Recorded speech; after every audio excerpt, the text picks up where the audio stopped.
ఒక్క పిలుపునివ్వడంతో మొత్తం 2 రాష్ట్రాల్లో ఉన్న ప్రతి జిల్లా కమిటీ, ప్రతి మండల కమిటీ, ప్రతి డివిజన్ కమిటీ మా నాయకత్వం బైరి నరేష్కు మద్దతు ఇచ్చింది. మేము కూడా మద్దతు ఇవ్వాలని నేను తెలిసినా తెలియకపోయినా పేపర్ స్టేట్మెంట్ ఇచ్చారు. ప్రజా సంఘాల రౌండ్ టేబుల్ సమావేశాలు పెట్టారు. మాకు కొండంత అండనిచ్చారు. మిత్రులారా, నేను చచ్చిపోయేంత వరకు స్కైలాబ్ అన్న నాకు చేసిన మేలును మర్చిపోను. అందుకే 3 నెలలుగా ఈ సమావేశం ఆలోచన చేసిన రోజు నుంచి మొన్నొకసారి ఫోన్ చేసి, నరేష్ ఎప్పటికీ ఫేస్బుక్లో కనిపించేది, యూట్యూబ్లో కనిపించేది, కార్యక్రమాలు అడ్డగోలు చేసేది, ఏమైపోయినావు అన్నాడు. ఏమైపోయినో చూపించాలని అన్నను పిలిపించిన. ఇప్పుడు మేము ఇంకా ఏం చేయాలో ఎట్లా చేయాలో అన్న చెప్పాల్సిందిగా కోరుతూ అప్పగిస్తున్నాను. బైరి నరేష్ మీటింగ్కి రావాలంటే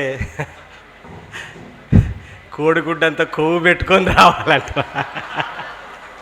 నేను విశాఖపట్నం వస్తే మా వాళ్ళు ఉక్కు నగరంలో ఒక సెమినార్ పెట్టారు, అది క్యాన్సిల్ అయింది.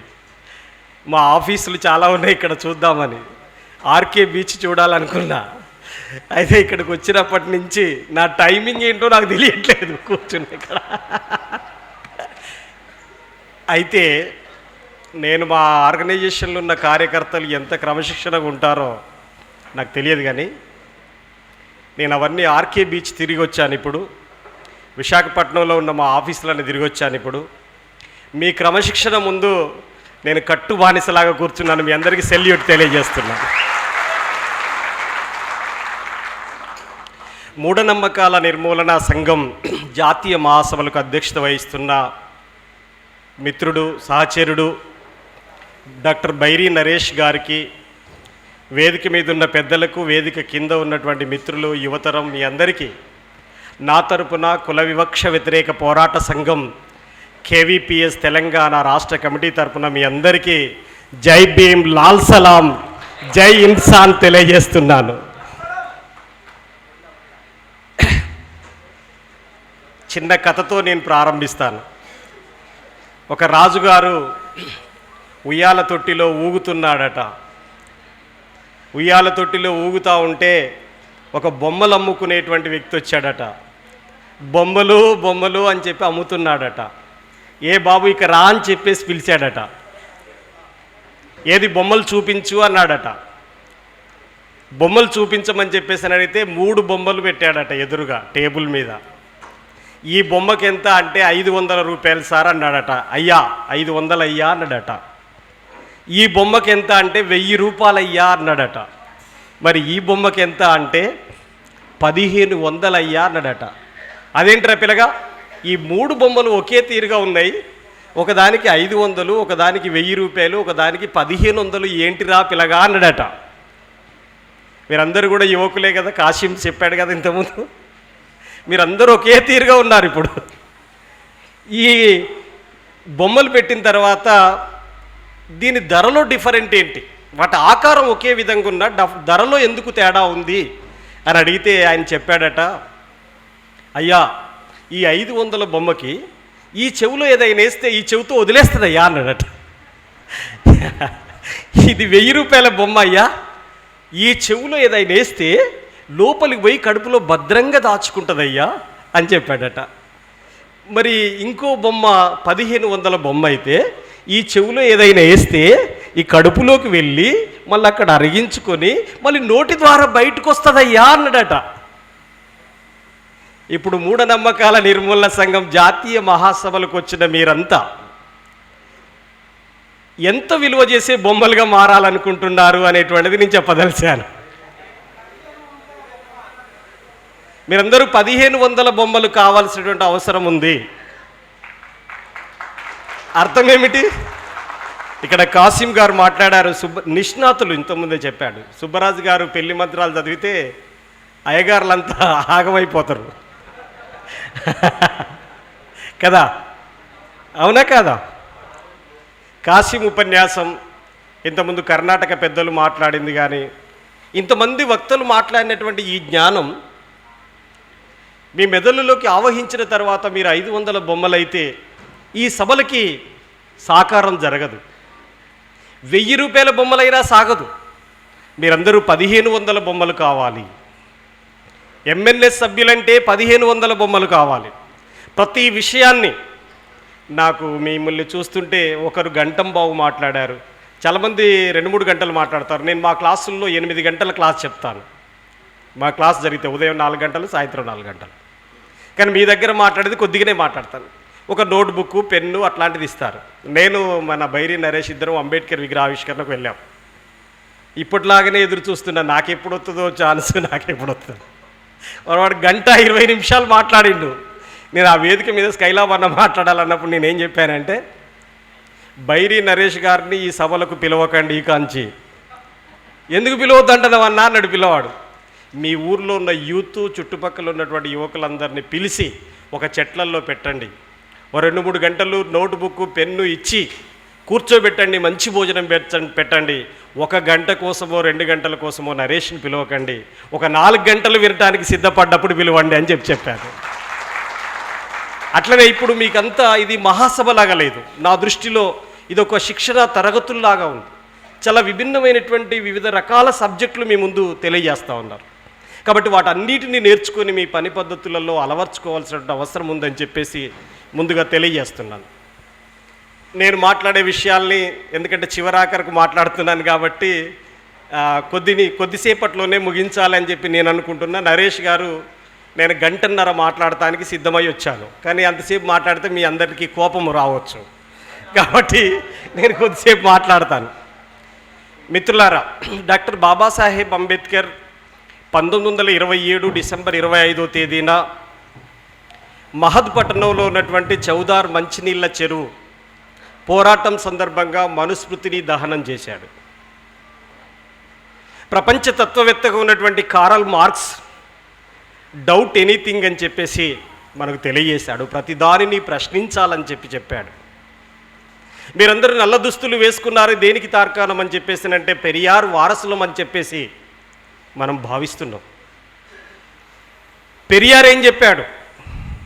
అన్యాయాన్ని ఎదిరించడం అది కమ్యూనిజం అయితే నేను 100 సార్లు కమ్యూనిస్టుగా మారుతాను అని చెప్పేసి పెరియార్ చెప్పాడు. ఇప్పుడు ఈ మహానుభావులు చెప్పినటువంటి అన్ని అంశాల్ని మన కళ్ళ ముందు కనపడుతున్నటువంటి అంశాలు ఏమిటి? మనం వీటిని ఎట్లా విశదీకరించాలి? వాళ్ళందరి స్ఫూర్తితో పనిచేస్తున్నటువంటి వాళ్ళం. ఎంత గొప్ప సిద్ధాంతమైనా, ఎంతమంది ఎన్ని విషయాలు చెప్పినా, ఇక్కడికి వచ్చినటువంటి వాళ్ళు పొద్దస్తమానం చెప్పినా అవి ఆచరణకు నోచుకోకపోతే, ఒక మహానుభావుడు చెప్తాడు, ఎన్ని గొప్ప గొప్ప నిర్ణయాలు చేసినా, ఎన్ని గొప్ప గొప్ప సిద్ధాంతాలు వల్లించినా అవి ఆచరణకు నోచుకోకపోతే అవి చిత్తు కాగితంతో సమానం అని చెప్పేసి చెబుతాడు. అందుకని ఇంతమంది మేధావులు మాట్లాడినా, మనం స్ఫూర్తి ప్రదాతలుగా ఉన్నటువంటి మన మహనీయులు చెప్పిన విషయాలన్నింటినీ కూడా మనం చర్చించుకున్నా, వీటన్నిటినీ ఆచరణలో పెట్టాల్సింది ఎవరు? ఎవరు పెట్టాలి? ఆచరణలో పెట్టాల్సింది ఎవరు? ఎవరు పెట్టాల్సింది? ఎవరు అంటే సప్పుడు చేయట్లేరు మీరు. మనము మనము మనము ఆచరించాల్సినటువంటి వాళ్ళం మనం. అవి ఆచరించడానికి కావాల్సినటువంటి మనకు ఉండాల్సిన లక్షణాలు ఏమిటి అనేటువంటిది నన్ను మాట్లాడమన్నాడు. సిద్ధాంతాలు అందరూ చెబుతారు, ఆచరణ ఎలా ఉండాలి? మీరు ఫీల్డ్ వర్క్లో ఉంటారు కాబట్టి ఆ ఫీల్డ్కు సంబంధించిన విషయాలు చెప్పమని చెప్పేసి చెప్పారు. నేను ఆ విషయాల జోలికి వెళ్ళే ముందు, ప్రపంచంలోనే 230 దేశాలు ఉన్నాయి. మిగతా 229 దేశాల్లో ఒక కొత్త మనిషి కనిపిస్తే, ఏం బాబు ఎక్కడి నుంచి వచ్చినావు, మీది ఎక్కడా అని అడుగుతారు. భారతదేశంలో మొట్టమొదటి మాట మీరు ఏమిటోళ్ళు అని చెప్పేసి అని అంటారు. నువ్వు చెప్పిన పదాన్ని బట్టి నిన్ను గౌరవించాలో అవమానించాలో డిసైడ్ అయిపోతారు. నువ్వెవరి కొడుకు అని చెప్పేసానంటే, నేను మల్లారెడ్డి కొడుకునంటే మీరా బాబు రండి కూర్చోండి అని చెప్పి కూర్చేస్తారు.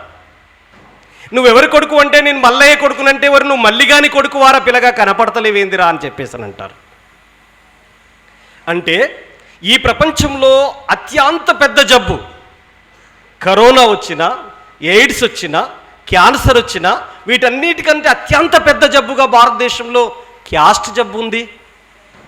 దీన్ని పారద్రోలకుండా ఈ సమాజాన్ని పాతకాలపు ఆలోచనలతోటి సమాజాన్ని తిరోగమనం వైపు నడిపిస్తున్నటువంటి మూఢ విశ్వాసాలు భారతీయ సమాజంలోనే ఎక్కువగా ఉన్నాయి. వీటన్నిటిని పారద్రోలకుండా ఒక స్వచ్ఛమైన అంబేద్కరిస్టుని నువ్వు చూడలేవు, ఒక స్వచ్ఛమైన కమ్యూనిస్టుని నువ్వు చూడలేవు. ఒక వ్యక్తి తన జీవిత పరిణామ క్రమంలో హేతువాదిగా మారకుండా, మూఢ విశ్వాసాల్ని ప్రతిఘటించకుండా ఒక విప్లవకారుడు కాలేడు, ఒక అంబేద్కరిస్టు కాలేడు, ఒక పెరియరిస్టు కాలేడు. కాబట్టి వాటికి సంబంధించిన లోతుల మీద అధ్యయనం ఎంత ఉండాలో ఆచరణ అంతే ఉండాలి అనేటువంటిది నేను చెప్పదలిశాను. అందుకే కారల్ మార్క్స్ మహానుభావుడు, మీ అందరికి తెలుసు, ప్రపంచంలో అత్యంత పెద్ద లైబ్రరీ లండన్లో ఉంది.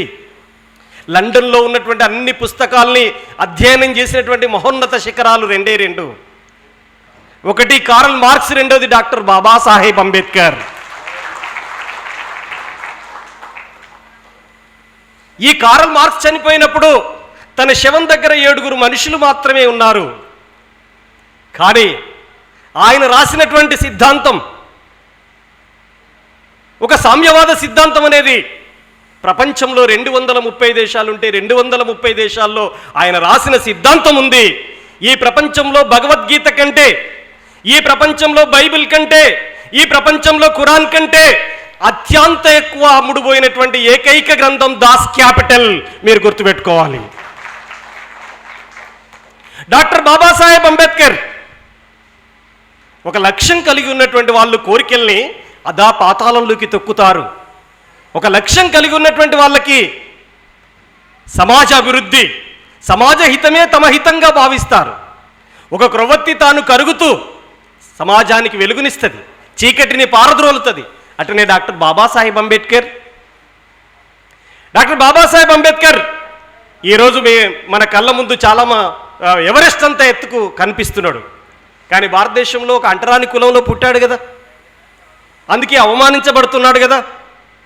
కొలంబియా విశ్వవిద్యాలయం ప్రధాన గేటు ముందు 300 అడుగుల స్థలంలో అంబేద్కర్ విగ్రహాన్ని నెలకొల్పారు అమెరికా దేశంలో. రష్యా దేశం పుతిన్ తన ఛాంబర్ వెనకాల అంబేద్కర్ పెద్ద చిత్రపటాన్ని పెట్టుకున్నాడు. అంబేద్కర్ 125 సంవత్సరాల జయంతి వేడుకల సందర్భంగా ఐక్యరాజ్య సమితి ద వరల్డ్ నాలెడ్జ్ డే అంటే ప్రపంచ విజ్ఞాన దినోత్సవంగా ప్రకటించింది అంబేద్కర్ పుట్టినరోజు. ఈ గొప్ప మహానుభావుడు, ఆ గొప్ప మహానుభావుడు ఏంటి వాళ్ళు నిర్దేశించినటువంటి అంశాలు? మీరు చెప్పండి, అంబేద్కర్కి ఆస్తులు ఎక్కడున్నాయి అని చెప్పేసానంటే ఏం చూపిస్తారు? ఎన్ని చోట్ల భూములు ఉన్నాయి, ఎన్ని చోట్ల ఆస్తులుంది, ఎంత డబ్బు పోగుబడి ఉంది అంబేద్కర్ పేరు మీద. కానీ గుర్తుపెట్టుకోండి, అంబేద్కర్ పేరు మీద ఉన్నది ఏమిటి? ప్రపంచంలో ఫస్ట్ లెనిన్కి, తర్వాత ప్రపంచంలోనే నెంబర్ 2 అత్యంత ఎక్కువ విగ్రహాలు ఎవరికి ఉన్నాయంటే డాక్టర్ బాబాసాహెబ్ అంబేద్కర్కు ఉన్నాయి. ఎందుకు ప్రజల మదిలో పదిలంగా ఉన్నాడు? బైరి నరేష్ మూఢ విశ్వాసాలకు వ్యతిరేకంగా ఉద్యమం చేపడుతున్నాడు అని చెప్పేసి కుటుంబంతో సహా తన జీవిత సహచరి కూడా ఉద్యమంలో భాగస్వామ్యమై పనిచేస్తుంది, నిర్బంధాలు ఎదుర్కొంటున్నాడు, ఇన్ని కష్టాల్ని సైతం ఎదుర్కొని ఉద్యమంలో కొనసాగుతున్నాడంటే ఒక లక్ష్యం కలిగి ఉండటం, ఒక లక్ష్యం కలిగి ఉండటం. అందుకే మీరు చూడండి, డాక్టర్ బాబాసాహెబ్ అంబేద్కర్ కుల నిర్మూలన అనే గ్రంథం రాసిండు. ప్రపంచంలో ఎక్కడా లేని కులం భారతదేశంలో ఉండటానికి వీల్లేదని చెప్పేసి ఒక గ్రంథాన్ని రాసిండు డాక్టర్ బాబాసాహెబ్ అంబేద్కర్. అట్లాగే ఒక మనిషిని మరొక మనిషి దోచుకునేటువంటి దోపిడీ వ్యవస్థ ఉండకూడదు అని చెప్పేసి ఒక గ్రంథాన్ని రాసిండు కారల్ మార్క్స్. వీరిద్దరికి లక్ష్యాలున్నాయి, ఇది మనం గమనంలో ఉంచుకోవాలి. ఈ ప్రపంచంలో ఎక్కడ లేనటువంటి కుల వ్యవస్థ ఎందుకుంది? ఎవరు సృష్టించారు? ఇదంతా దేవుడి సృష్టియా? లోతుల్లోకి వెళ్ళాలి. మీరు ఇక్కడి నుంచే లోతుల్లోకి వెళ్ళాలి. మీరు పెరుగును చిలికితే వెన్నొస్తుంది, చిలికితే వెన్నొస్తుంది, తర్కిస్తే జ్ఞానం వస్తుంది. చిరికితే వెన్నొస్తుంది, తర్కిస్తే జ్ఞానం వస్తుంది. ఎందుకు కుల వ్యవస్థ ఉంది ఈ దేశంలో? ఎందుకు మనిషిని మనిషిలాగా చూడట్లేదు? వాటిని ఎట్లా పారద్రోలాలి? మన మహానుభావులు మనకు అందించినటువంటి జ్ఞానం ఏమిటి? ఆ వెలుగులో మనం ఎట్లా ఆచరణాత్మకంగా వాటికి వ్యతిరేకంగా పోరాటాలు నిర్మించాలి అనేటువంటిది మనం ఆలోచించాల్సిన బాధ్యత మనందరిపైన ఉంది అనేది నేను మీ దృష్టికి తీసుకురాదలిశాను. కాబట్టి ఇక్కడ 3 క్రైటీరియాలు. ఒకటి సంఘం, రెండోది సభ్యుడు, మూడోది కార్యకర్త, నాలుగోది నాయకుడు.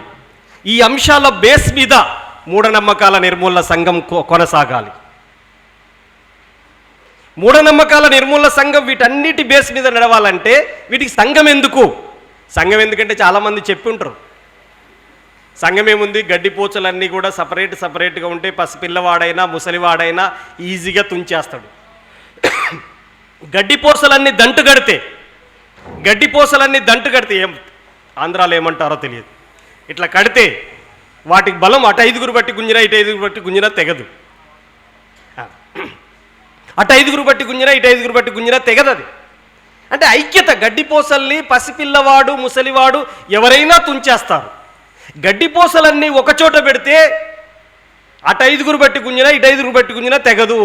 అంటే ఈ గడ్డిపోసల దంటు వాళ్ళే మనం సంఘటితంగా ఉండాలి అనేటువంటిది మనం నేర్చుకోవాలి. సంఘంలో పని చేయటం అని చెప్పేసి అంటే ఏమిటి? సంఘం యొక్క లక్ష్యం ఏమిటి? సమాజ మార్పు అయి ఉండాలి సంఘం యొక్క లక్ష్యం. సమాజంలో ఉన్నటువంటి అన్ని రకాల అసమానతల్ని తొలగించే విధంగా ఉండాలి. మీకు రాష్ట్రపతి అబ్దుల్ కలాం గురించి మీరు వినుంటారు కదా, పేరు తెలుసు కదా. అబ్దుల్ కలాం సైంటిస్టు, మన రాష్ట్రపతి. ఒక అమ్మాయి పోయి, ఒక డిగ్రీ చదువుతున్న అమ్మాయి పోయి, సార్ మీ స్వీట్ ఆటోగ్రఫీ కావాలి అని చెప్పేసారంటే ఎవరైనా సిగ్నేచర్ పెట్టి ఇచ్చేస్తారు.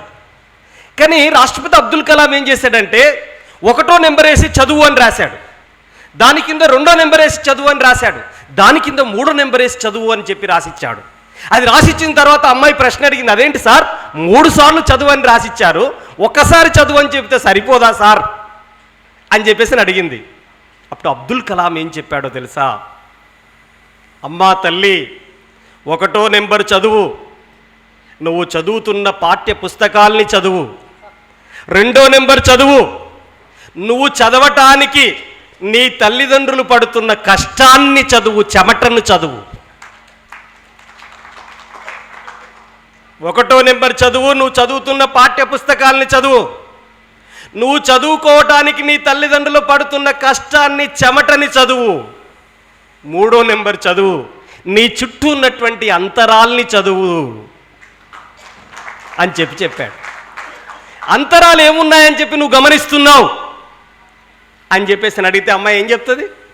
అంతరాలు అంటే ఏంటో తెలియదు. పాఠ్యపుస్తకంలో నిమగ్నమైపోయేటువంటి వాళ్ళకి అంతరాలు ఎలా ఉంటాయో కూడా అర్థం కాదు.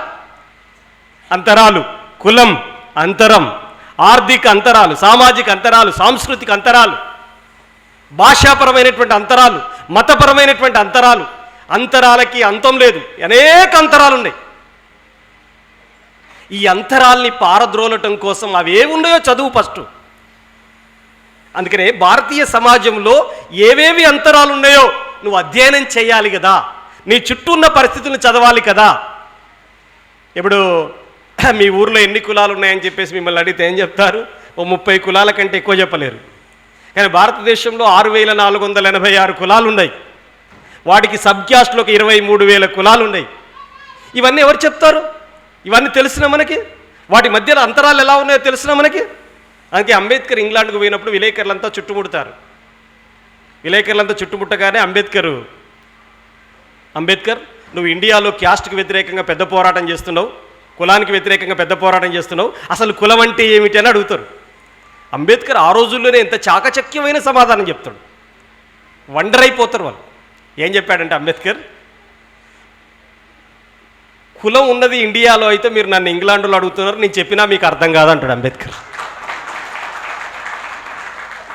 కులం ఉన్నది ఇండియాలో అయితే మీరు నన్ను ఇంగ్లాండ్లో అడుగుతున్నారు, నేను చెప్పినా మీకు అర్థం కాదంటాడు. అయినా చెప్పాలి అని చెప్పేసి పట్టుబడతారు వాళ్ళు.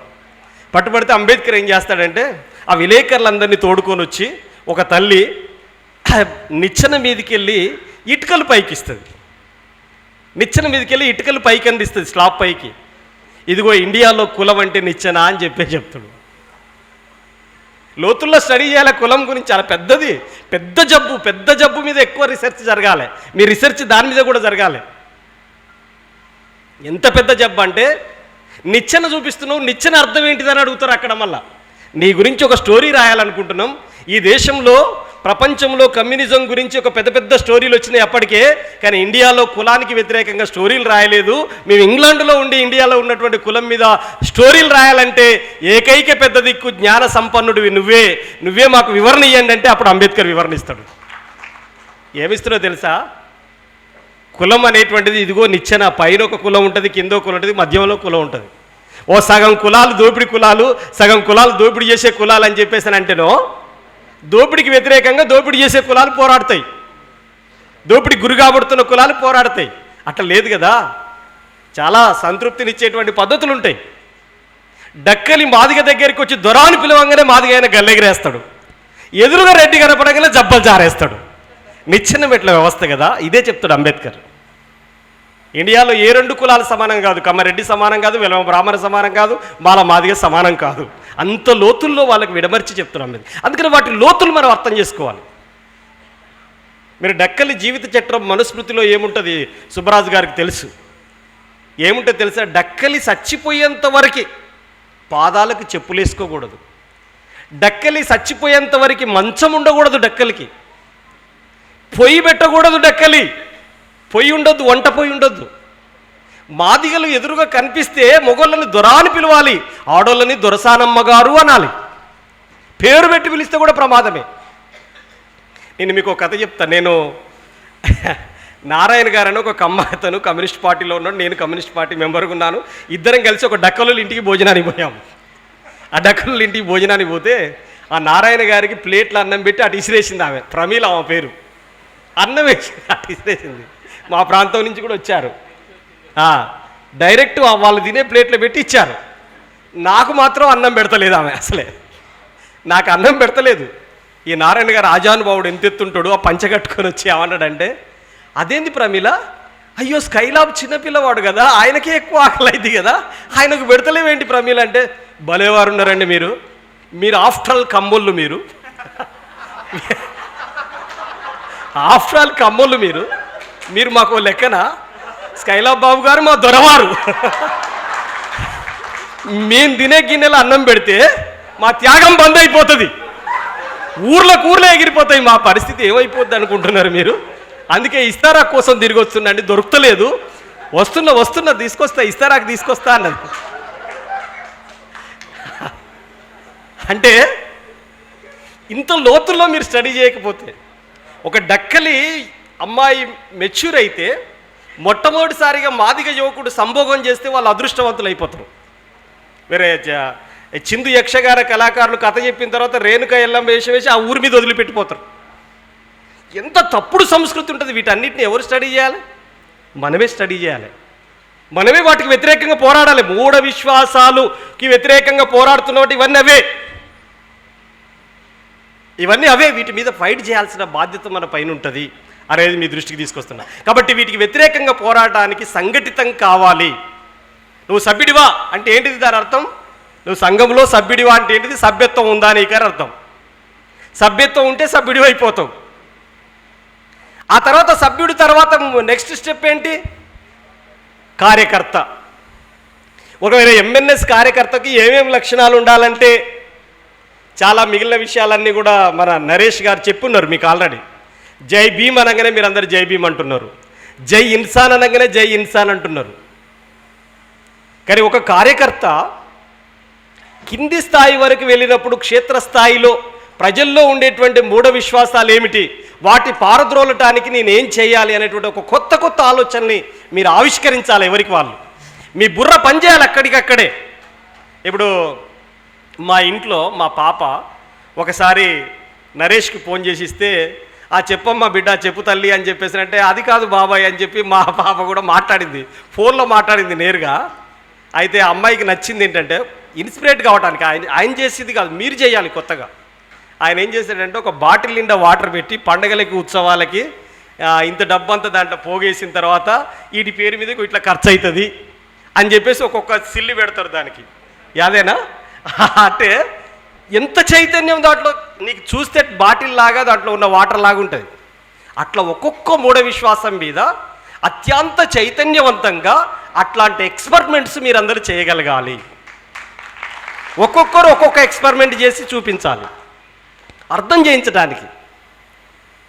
అందుకని కార్యకర్త అని చెప్పేసానంటే ఎవరు అంటే కార్యాన్ని చేసేటువంటి వాడు కర్త. కార్యం అంటే పని, చేసేవాడు కర్త. దాంట్లో పని చేసే మనిషి అని ఉంది దాని అర్థం దాంట్లో. కానీ అర్థం ఏమిటి? లోతుల్లోకి వెళ్తే కార్యకర్త అంటే ఏంటి? 5 లక్షణాలు ఉంటే కార్యకర్త. ఒకటి సంఘం పట్ల అచంచల విశ్వాసం ఉండాలి. ఈ ఎంఎన్ఎస్ అంటే బైరి నరేష్ది కాదు, నాది. అచంచల విశ్వాసం ఉండాలి. నేను ఓన్ చేసుకుంటా దీన్ని. ఈ సంఘం లక్ష్యం కోసం ఉన్నది, కోరిక కోసం ఉన్నది కాదు. కొంతమంది వ్యక్తులకి కొన్ని కోరికలు మాత్రమే ఉంటాయి, మహనీయులకి లక్ష్యాలు, ఆశయాలు ఉంటాయి. కోరిక వ్యక్తి అభివృద్ధికి ఉపయోగపడితే, లక్ష్యం, ఆశయం సమాజ అభివృద్ధికి ఉపయోగపడుతుంది.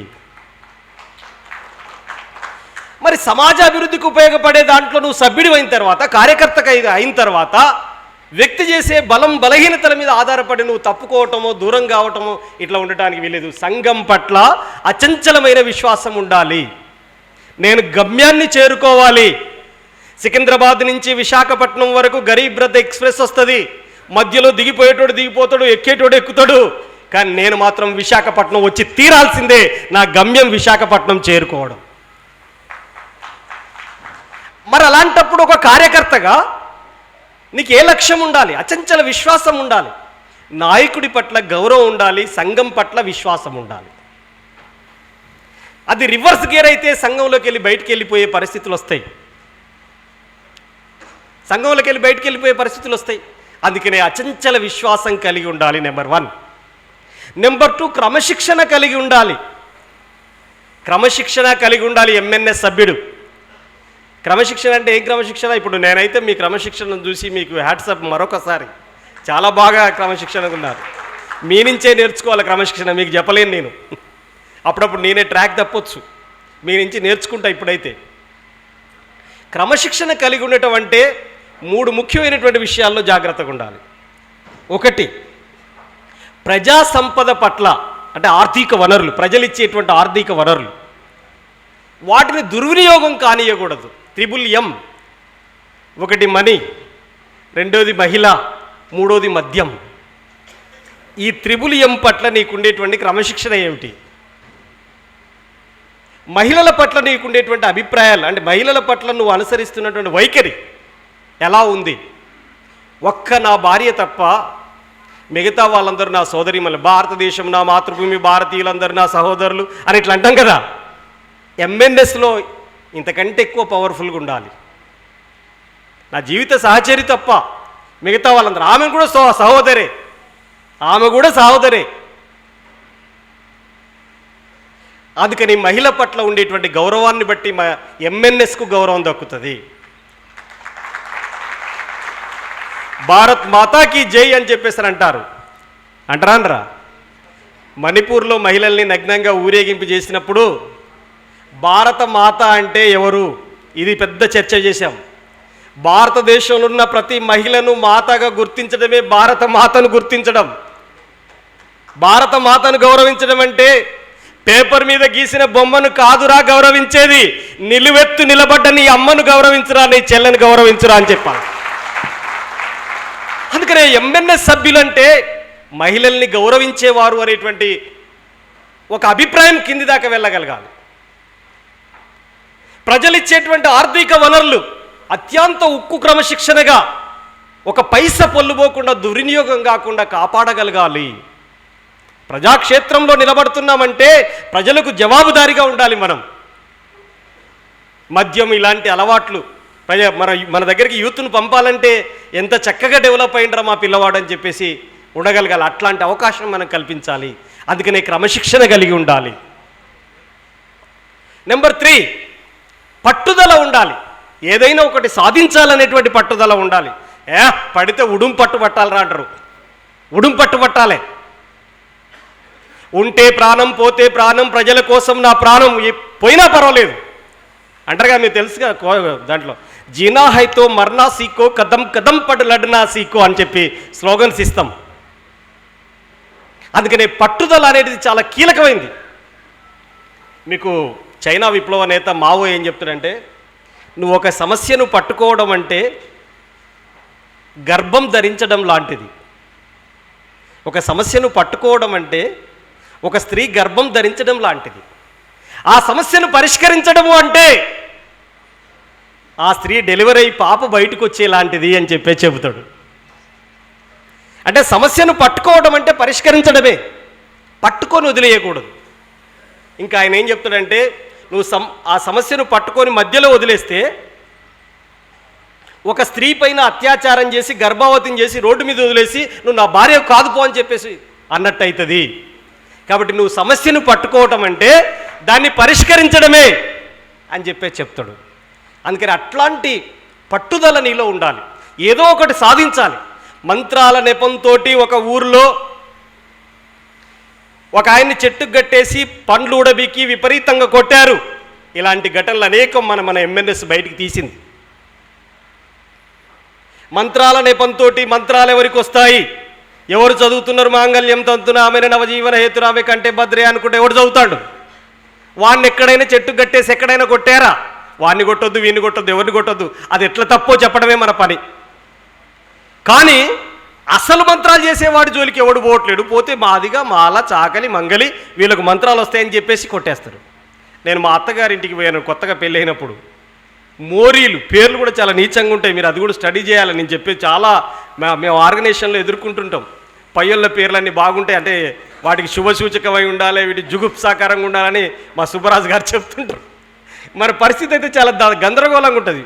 నేను మా అత్తగారింటికి పోయి బస్సు దిగిపోయేసరికి మర్డర్ అయింది, అక్కడ రక్తం పారుతుంది. నాకు మామ వరుస అయితే ఆయన చంపారు. ఆయన పాపం అత్యంత పేదవాడు. ఆయన పేరు ఏంటంటే మోరీలు. మోరీ అంటే తెలుసుగా, ఊరు మీద కింకిరంతా దాని కిందకి వెళ్ళిపోద్ది. ఆయన పేరే అది. ఈ పేర్లన్నీ మనకే ఉంటాయి, అంటే అట్టడుగు తరగతులకు ఉంటాయి దీని పేర్లన్నీ. పెంటయ్య, బొందయ్య, మోరీలు, ఇస్తారి, బజారు, బిచ్చం, మోరీలు, గాలిగాడు, అడవిగాడు, ఇట్లాంటి పేర్లు ఉంటాయి. ఆ మోరీలు చచ్చిపోయింది. అక్కడ ఎవరు చంపింది ఎవరో తెలుసా? చాకలు చంపిలు మాదిగాయని.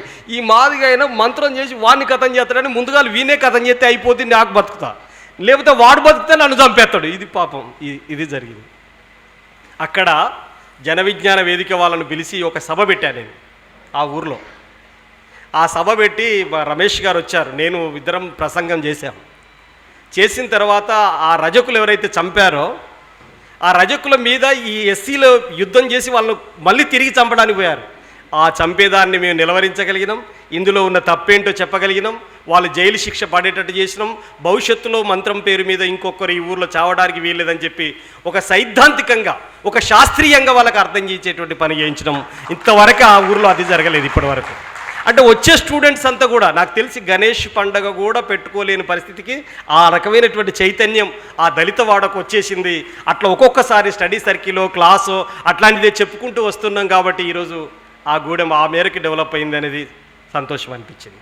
సో నేను చెప్పదలుచుకుంది ఏంటంటే పట్టుదల ఉండటం అనేటువంటిది చాలా ముఖ్యమైనటువంటిది. ఎంఎన్ఎస్ కార్యకర్తకి చొరవ ఉండాలి, తెగింపు ఉండాలి, చావో రేవో తేల్చాలి. ఇప్పుడు మీరు చెప్పారు కదా, బైరి నరేష్ గారి మీద ఇక 2 సార్లు మర్డర్ అయిందని అనిపించింది. బతుకుతాడా లేదా అని చెప్పేసాను. వరంగల్లో కొట్టినప్పుడు, అక్కడ కొట్టినప్పుడు. నేను డైరెక్ట్ వీడియో, మనోడు ప్రకటన అన్నాడు కానీ నేను వీడియో మాట్లాడినా, మీరు వీడియో చూడండి. ఆ రోజే చెప్పాం వీడియోలో, బైరి నరేష్ మాట్లాడిన దాంట్లో 5 పైసల తప్పు లేదు. బైరి నరేష్ మాట్లాడిన దాంట్లో 5 పైసల తప్పు లేదు. మీరు వేద మంత్రాలలో చెప్పిన పదాన్నే మా ఊరు భాషలో మాలమాదిగోళ్ళు మాట్లాడుకునే భాషలో బైరి నరేష్ చెప్పిండు. అంతే తేడా.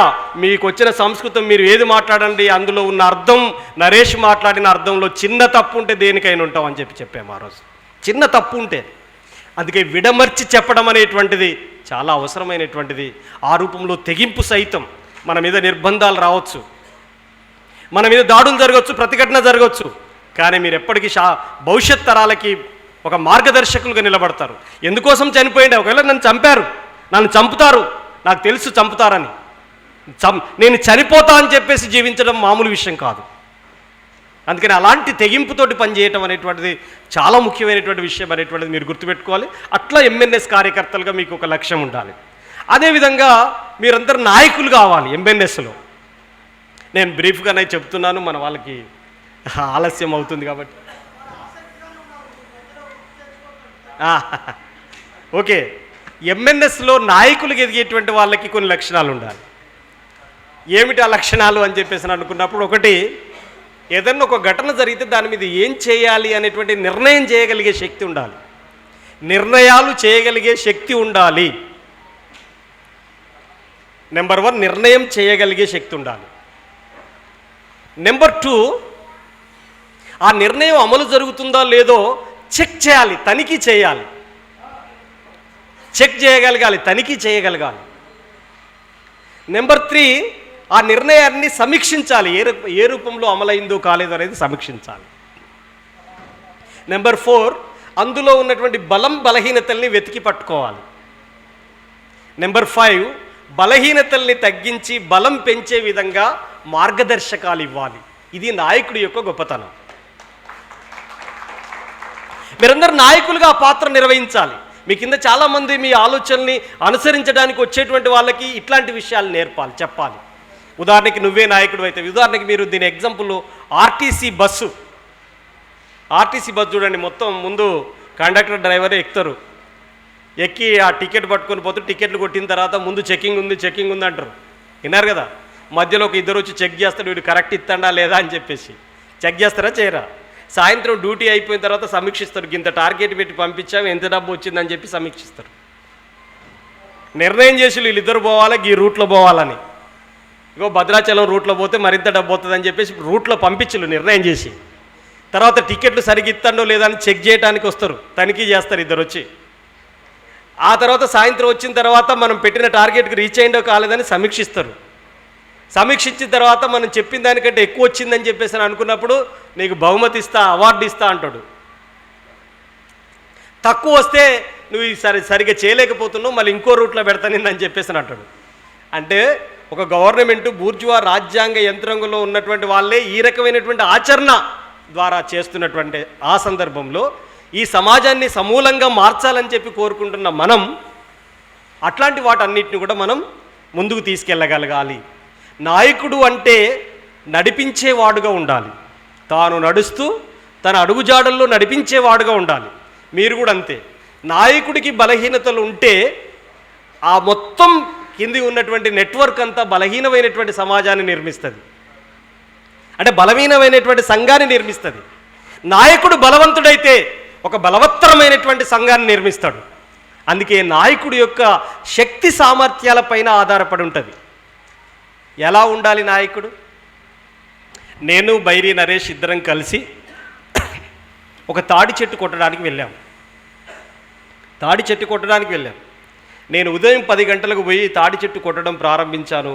మధ్యాహ్నం 1 గంట అయింది, ఆ తాడి చెట్టు తెగి కింద పడలేదు. కానీ 12:30 1 గంటల మధ్యలో వచ్చినటువంటి బైరి నరేష్ కొట్టడం ప్రారంభించిండు. అర్ధ గంటలో తాడి చెట్టును కింద పడేసిండు. నేను ఎక్కువ శ్రమ పడ్డానా, నరేష్ ఎక్కువ శ్రమ పడ్డాడా? ఎవరు ఎక్కువ శ్రమ పడ్డారు? నేను ఎక్కువ శ్రమ పడ్డాను. తక్కువ శ్రమపడి ఫలితం ఎందుకు నరేష్ తీసుకొచ్చాడు? ఇది మీరు ఆలోచించాలి. అంతే కీలకమైనటువంటి అంశం. ఇది కరెక్ట్. నాది నైపుణ్యం లేని శ్రమ, నా గొడ్డలి మొరటుగా ఉంది. ఆయన గొడ్డలి నూరుకొని పోయిండు, పదునెక్కిచ్చిండు గొడ్డలికి. పాయింట్ అర్థమైందా? నేను మొండి గొడ్డలతోటి ఎంతసేపు కొడుతుంది, నాకు చెమటలు కక్కుతున్నాయి, నా టైం ఎక్కువ అవుతుంది, తాడి చెట్టు తెగి కింద పడలే. నన్ను గమనించినటువంటి నరేష్ ఏం చేసిందంటే గొడ్డలి మంచిగా సర్పించుడు అంటారు మా ప్రాంతంలో, అంటే నూరుకోవడం, స్మూత్గా పదునెక్కే విధంగా ఉండటం. అట్లా పదునెక్కే విధంగా ఆయన నూరుకొని వచ్చి కొట్టేసిండు. తక్కువ శ్రమతో ఎక్కువ ఫలితాలు సాధించేవాడే నాయకుడు అనేది గుర్తుపెట్టుకోవాలి. తక్కువ శ్రమతో ఎక్కువ ఫలితాలు సాధించాలి. ఎక్కువ శ్రమపడి తక్కువ ఫలితాలు సాధించే నాయకత్వ లక్షణంలో లోపాలు ఉన్నట్టుగా భావించాలి అనేటువంటిది. తర్వాత ఎటే టైంలో ఏకకాలంలో అనేక పనులు చేయగలిగే ఆర్ట్ రావాలి. అట్లా రావటం అని చెప్పేసానంటే మామూలు విషయం కాదు. నీ శ్రమలో 2 రకాలు, మానసిక శ్రమ, శారీరక శ్రమ రెండుంటే రెండింటిని సైతం ఇంతకుముందు చెప్పాడు కదా, ఆ కరెంటు పోయినప్పుడు మీకు శ్రమ అంటే ఏంటిదో, ఆ చెమట చుక్కల యొక్క సుగంధం ఏంటో తెలియాలని అన్నాడు కదా, అదే. అందుకని శారీరక శ్రమలో మానసిక శ్రమ 2 శ్రమల పట్ల ఒక స్పష్టమైనటువంటి అంచనా ఉండాలి మనకి. అందుకే దాని పట్ల థియరిటికల్గా ఆలోచించాలి, ప్రాక్టీస్లో థియరీని అప్లికేబుల్ చేయాలి. అందుకే మార్క్స్ మహానుభావుడు చెప్తాడు, సిద్ధాంతము తెలియని ఆచరణ గుడ్డిది అంటాడు.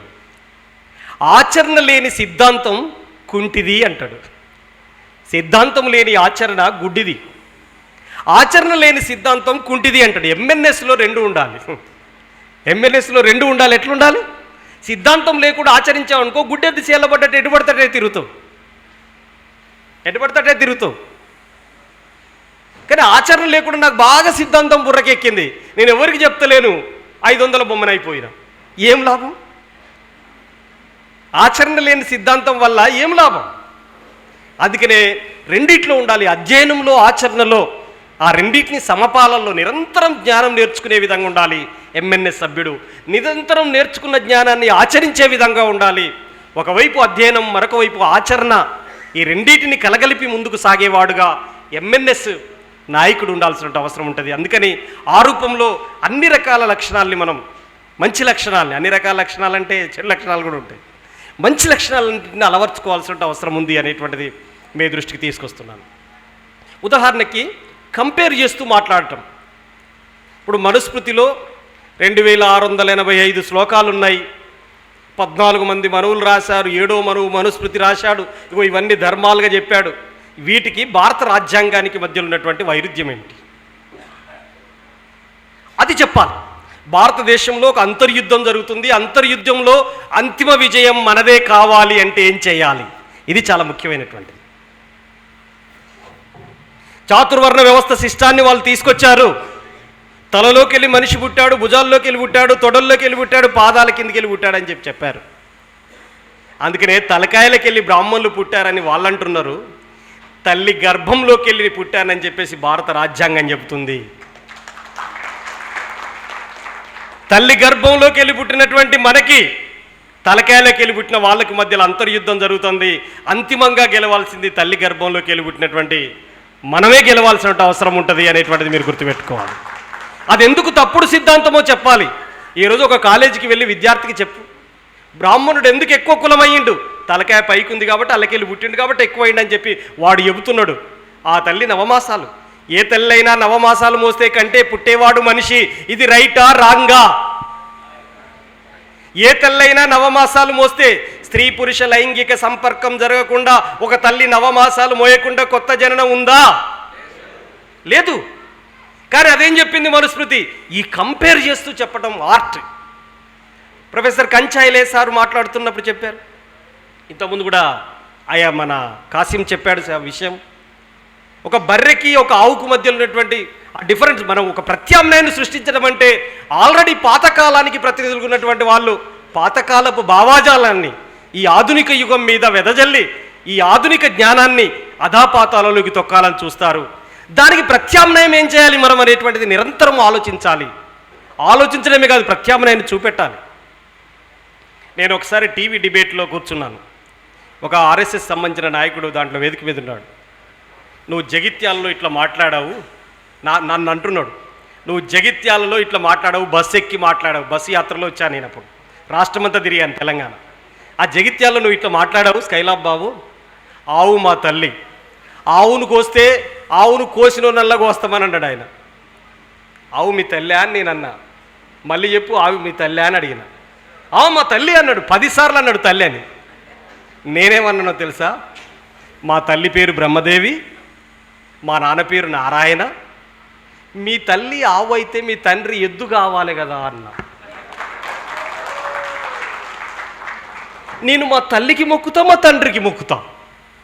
నువ్వు మరి మీ తల్లికి మొక్కుతున్నావు, తండ్రి లేకపోతే తల్లెట్టు వచ్చింది నీకు, నువ్వెట్ట పుట్టినవు, మరి మీ తండ్రికి కూడా మొక్కాలి కదనయ్యా అని నేను అన్నా. మాట్లాడలేదుగా. మా తల్లి చనిపోతే పాడెగట్టి తీసుకెళ్ళి కాట్లో పెట్టి కాలబెట్టి నేను వచ్చిన్నయ్యా. మరి మీ తల్లి ఆవు చచ్చిపోతే మీరు ఎప్పుడన్నా ఆర్ఎస్ఎస్ వాళ్ళు పాడగట్టి ఎత్తుకొని తీసుకొని వెళ్ళి కాలబెట్టి వచ్చారానే? మీ తల్లి చచ్చిపోయినా మేమే ఎత్తుకపోతేవి, నిన్ను కన్న తల్లి చచ్చినా మేమే ఎత్తుకపోతేవి ఏంటా అని చెప్పినాం. ఎంఎన్ఎస్ సభ్యులు ఇట్లాంటి క్లారిటీతో మాట్లాడాలి.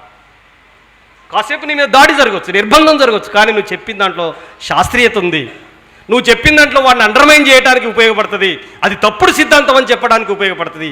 అంత మెలకువతోటి మీరు ఉండాల్సిన అవసరం ఉంటుంది. భారత మాత అంటే ఎవరన్నా కానీ, ఆవు తల్లి అన్నా కానీ, ఇంకేమన్నా చెప్పండి మీరు. సరస్వతి సావిత్రిబాయి డిఫరెన్స్ చెప్పాలి. సరస్వతి పేపర్ మీద గీసిన బొమ్మ, సావిత్రి మా చదువుల తల్లి, మా ఇంటి అమ్మ అని చెప్పడమే, అంతే చెప్పడమే. సావిత్రిబాయి పూలే జీవిత చరిత్రను చెప్పడమే. సరస్వతి జీవిత చరిత్ర నువ్వు పేపర్ మీద సృష్టించినటువంటిది, నువ్వు గీత గీసినటువంటిది. ఇక్కడ అట్లా కాదు. అనేక అవమానాలు ఎదుర్కొని దేశంలో మొట్టమొదట బాలికలకి, అస్పృశ్యులకి చదువు వచ్చింది అంటే సావిత్రిబాయి పూలే కంటే ముందు చదువు లేదు మన దేశంలో. ఈ దేశానికి స్వాతంత్రం వచ్చే నాటికి 23 కోట్ల మంది జనం ఉంటే, మన దేశంలో 33 కోట్ల మంది జనం ఉన్నారు. భారతదేశ ప్రజల కంటే భారతదేశంలో దేవుళ్ళే ఎక్కువ మంది ఉన్నారు అప్పటికి. చెప్పగలగాలి మనం. అంటే ఒక పాత సనాతన భావజాలాన్ని మనం దాన్ని ఎదుర్కోవాలి అని చెప్పేసారంటే ఒక శాస్త్రీయంగా మనం చెప్పటం నేర్చుకోవాలి ఎంఎన్ఎస్ సభ్యులు అనేది మీ దృష్టికి నేను తీసుకొస్తున్నాను. మనుస్మృతి ఏం చెప్పింది? చాలా సందర్భాల్లో చెప్పారు మన వాళ్ళు. మనుస్మృతి ఈ దేశంలో చాలా కీలకమైనటువంటి 5 అంశాలని మనకు దూరం చేసింది. భారత రాజ్యాంగం ఏం చెప్పింది? మనందరికీ తలా ఒక గుండె ఉంది, మీ అందరికీ. కానీ భారతదేశ ప్రజలందరికీ కలిపి ఉన్నటువంటి గుండెకాయ ఉంది, అదే భారత రాజ్యాంగం. భారతదేశ ప్రజలందరి గుండెకాయ భారత రాజ్యాంగం. ఇప్పుడు ఈ రాజ్యాంగం ఆటంకపరుస్తుంది వాళ్ళ మొత్తం ఆలోచనలన్నింటినీ కూడా. ఒక మనిషికి మరొక మనిషి బానిస, ఒక మనిషి మరొక మనిషి కంటే ఎక్కువ అని చెప్పేసి ముక్కలు చేసింది మనుస్మృతి. అయితే చట్టం ముందు అందరూ సమానులే అని చెప్పేసింది భారత రాజ్యాంగం. మరి చట్టం ముందు అందరూ సమానులనే భారత రాజ్యాంగం వైపు మనం నిలబడాలా? మనుషుల మధ్యలో ఎక్కువ తక్కువలు ఉంటాయి, అసమానతలు ఉంటాయి, ఒకడు ఎక్కువ కులం, రెండోడు తక్కువ కులం, ఇట్లాంటి అసమానతల వైపు నిలబడాలా, సమానత్వం వైపు నిలబడాలా, అసమానతల వైపు నిలబడాలా అని చెప్పేటువంటి ఒక సవాల్ విసిరాలి మనం.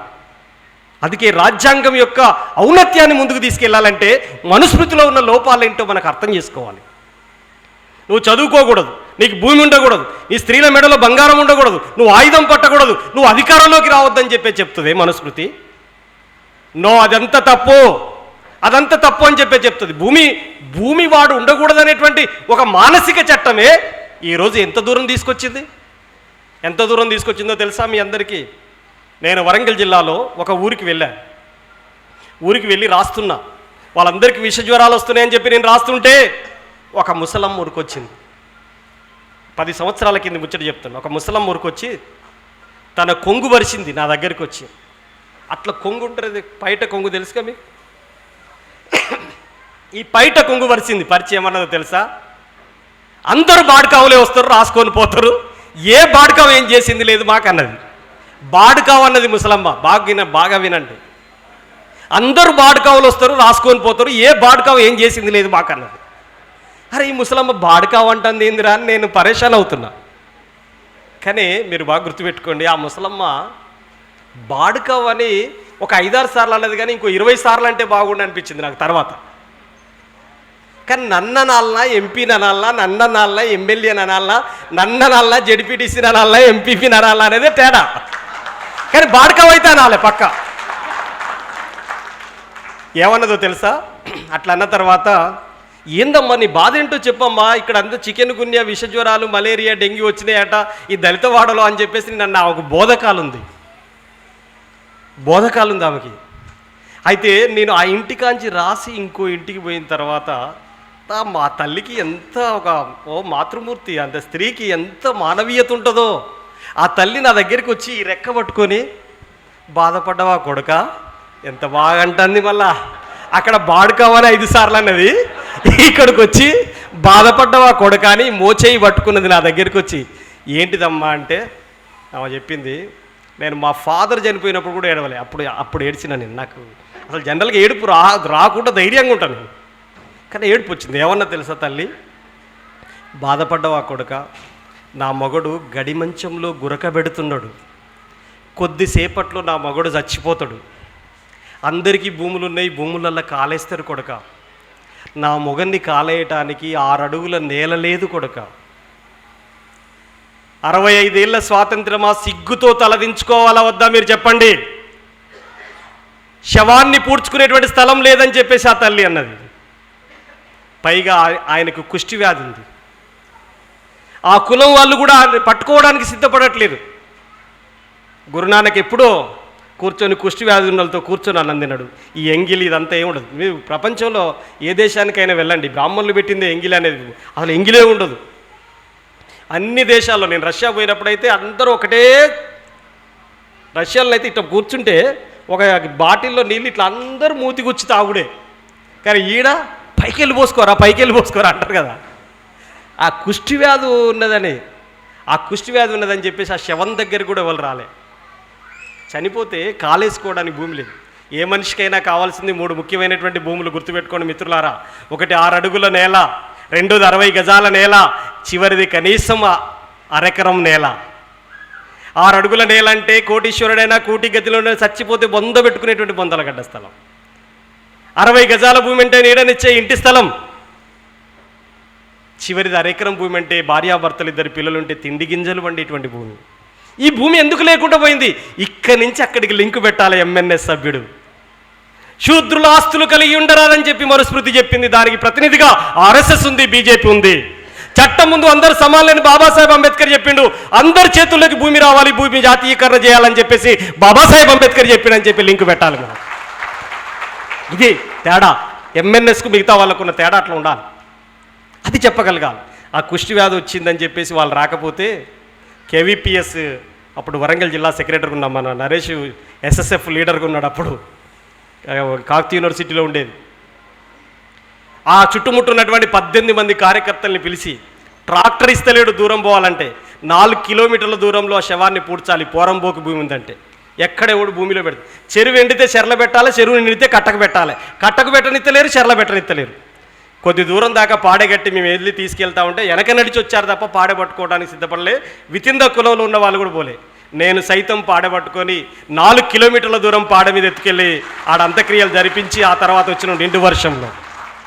నేను చెప్పదలుచుకుంది ఏంటంటే ఈ విషయాన్ని అట్లా విడమర్చి మనం చెప్పగలగాలి. భూమి లేకపోవడం వల్ల, ఆస్తి లేకపోవడం వల్ల, చదువు లేకపోవడం వల్ల.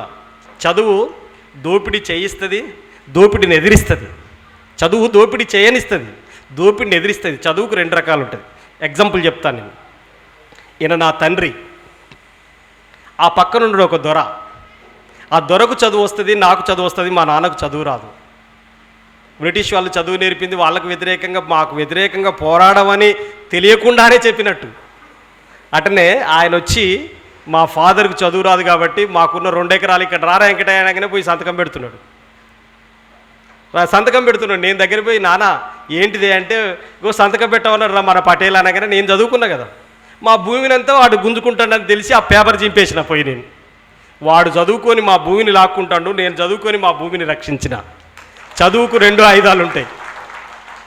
అందుకని ఆ చదువే చదవనీయలేదు అసలే. బ్రిటిష్ వాడన్న చదువు నేర్పిండు కానీ నువ్వు అసలే చదువుకోవడానికి వీలేదు, 4 కోస్తే చెవులలో సీసం పోతా అన్నాడు వాడు. అదే కదా చెప్పగలగాలి మనం. చదువు అనేది 14 సంవత్సరాల లోపు నిర్బంధ ఉచిత విద్య పెట్టాలని చెప్పి బాబాసాహెబ్ అంబేద్కర్ చెప్పిండు. హెల్త్ ఎడ్యుకేషన్ అనేది ఎట్టి పరిస్థితులలో ప్రైవేట్ సెక్టార్లో ఉండకూడదు, అది పబ్లిక్ సెక్టార్లోనే ఉండాలి అని చెప్పేసి, వెల్ఫేర్లోనే ఉండాలని చెప్పిండు బాబాసాహెబ్ అంబేద్కర్. ఇట్లాంటి తేడాలతోటి మనం వివరించాలి. అందుకనే భారతదేశానికి 3 రాజ్యాంగాలు ఉన్నాయి. ఒకటి మనుస్మృతి రాజ్యాంగం, రెండోది బ్రిటిష్ ఇండియా రాజ్యాంగం, మూడోది ఇండియన్ కాన్స్టిట్యూషన్ భారత రాజ్యాంగం. వాటికి ఉన్నటువంటి డిఫరెన్స్ ఏందో చెప్పుకుంటూ రావాలి ఎంఎన్ఎస్ సభ్యులు. ఆ రూపంలో ముందుకు సాగాల్సిన అవసరం ఉంటుంది అనేది మీ దృష్టికి తీసుకొస్తున్నాను. చివరిగా ఇప్పటికీ కులవివక్ష అంటరానితనం కొనసాగుతుంది.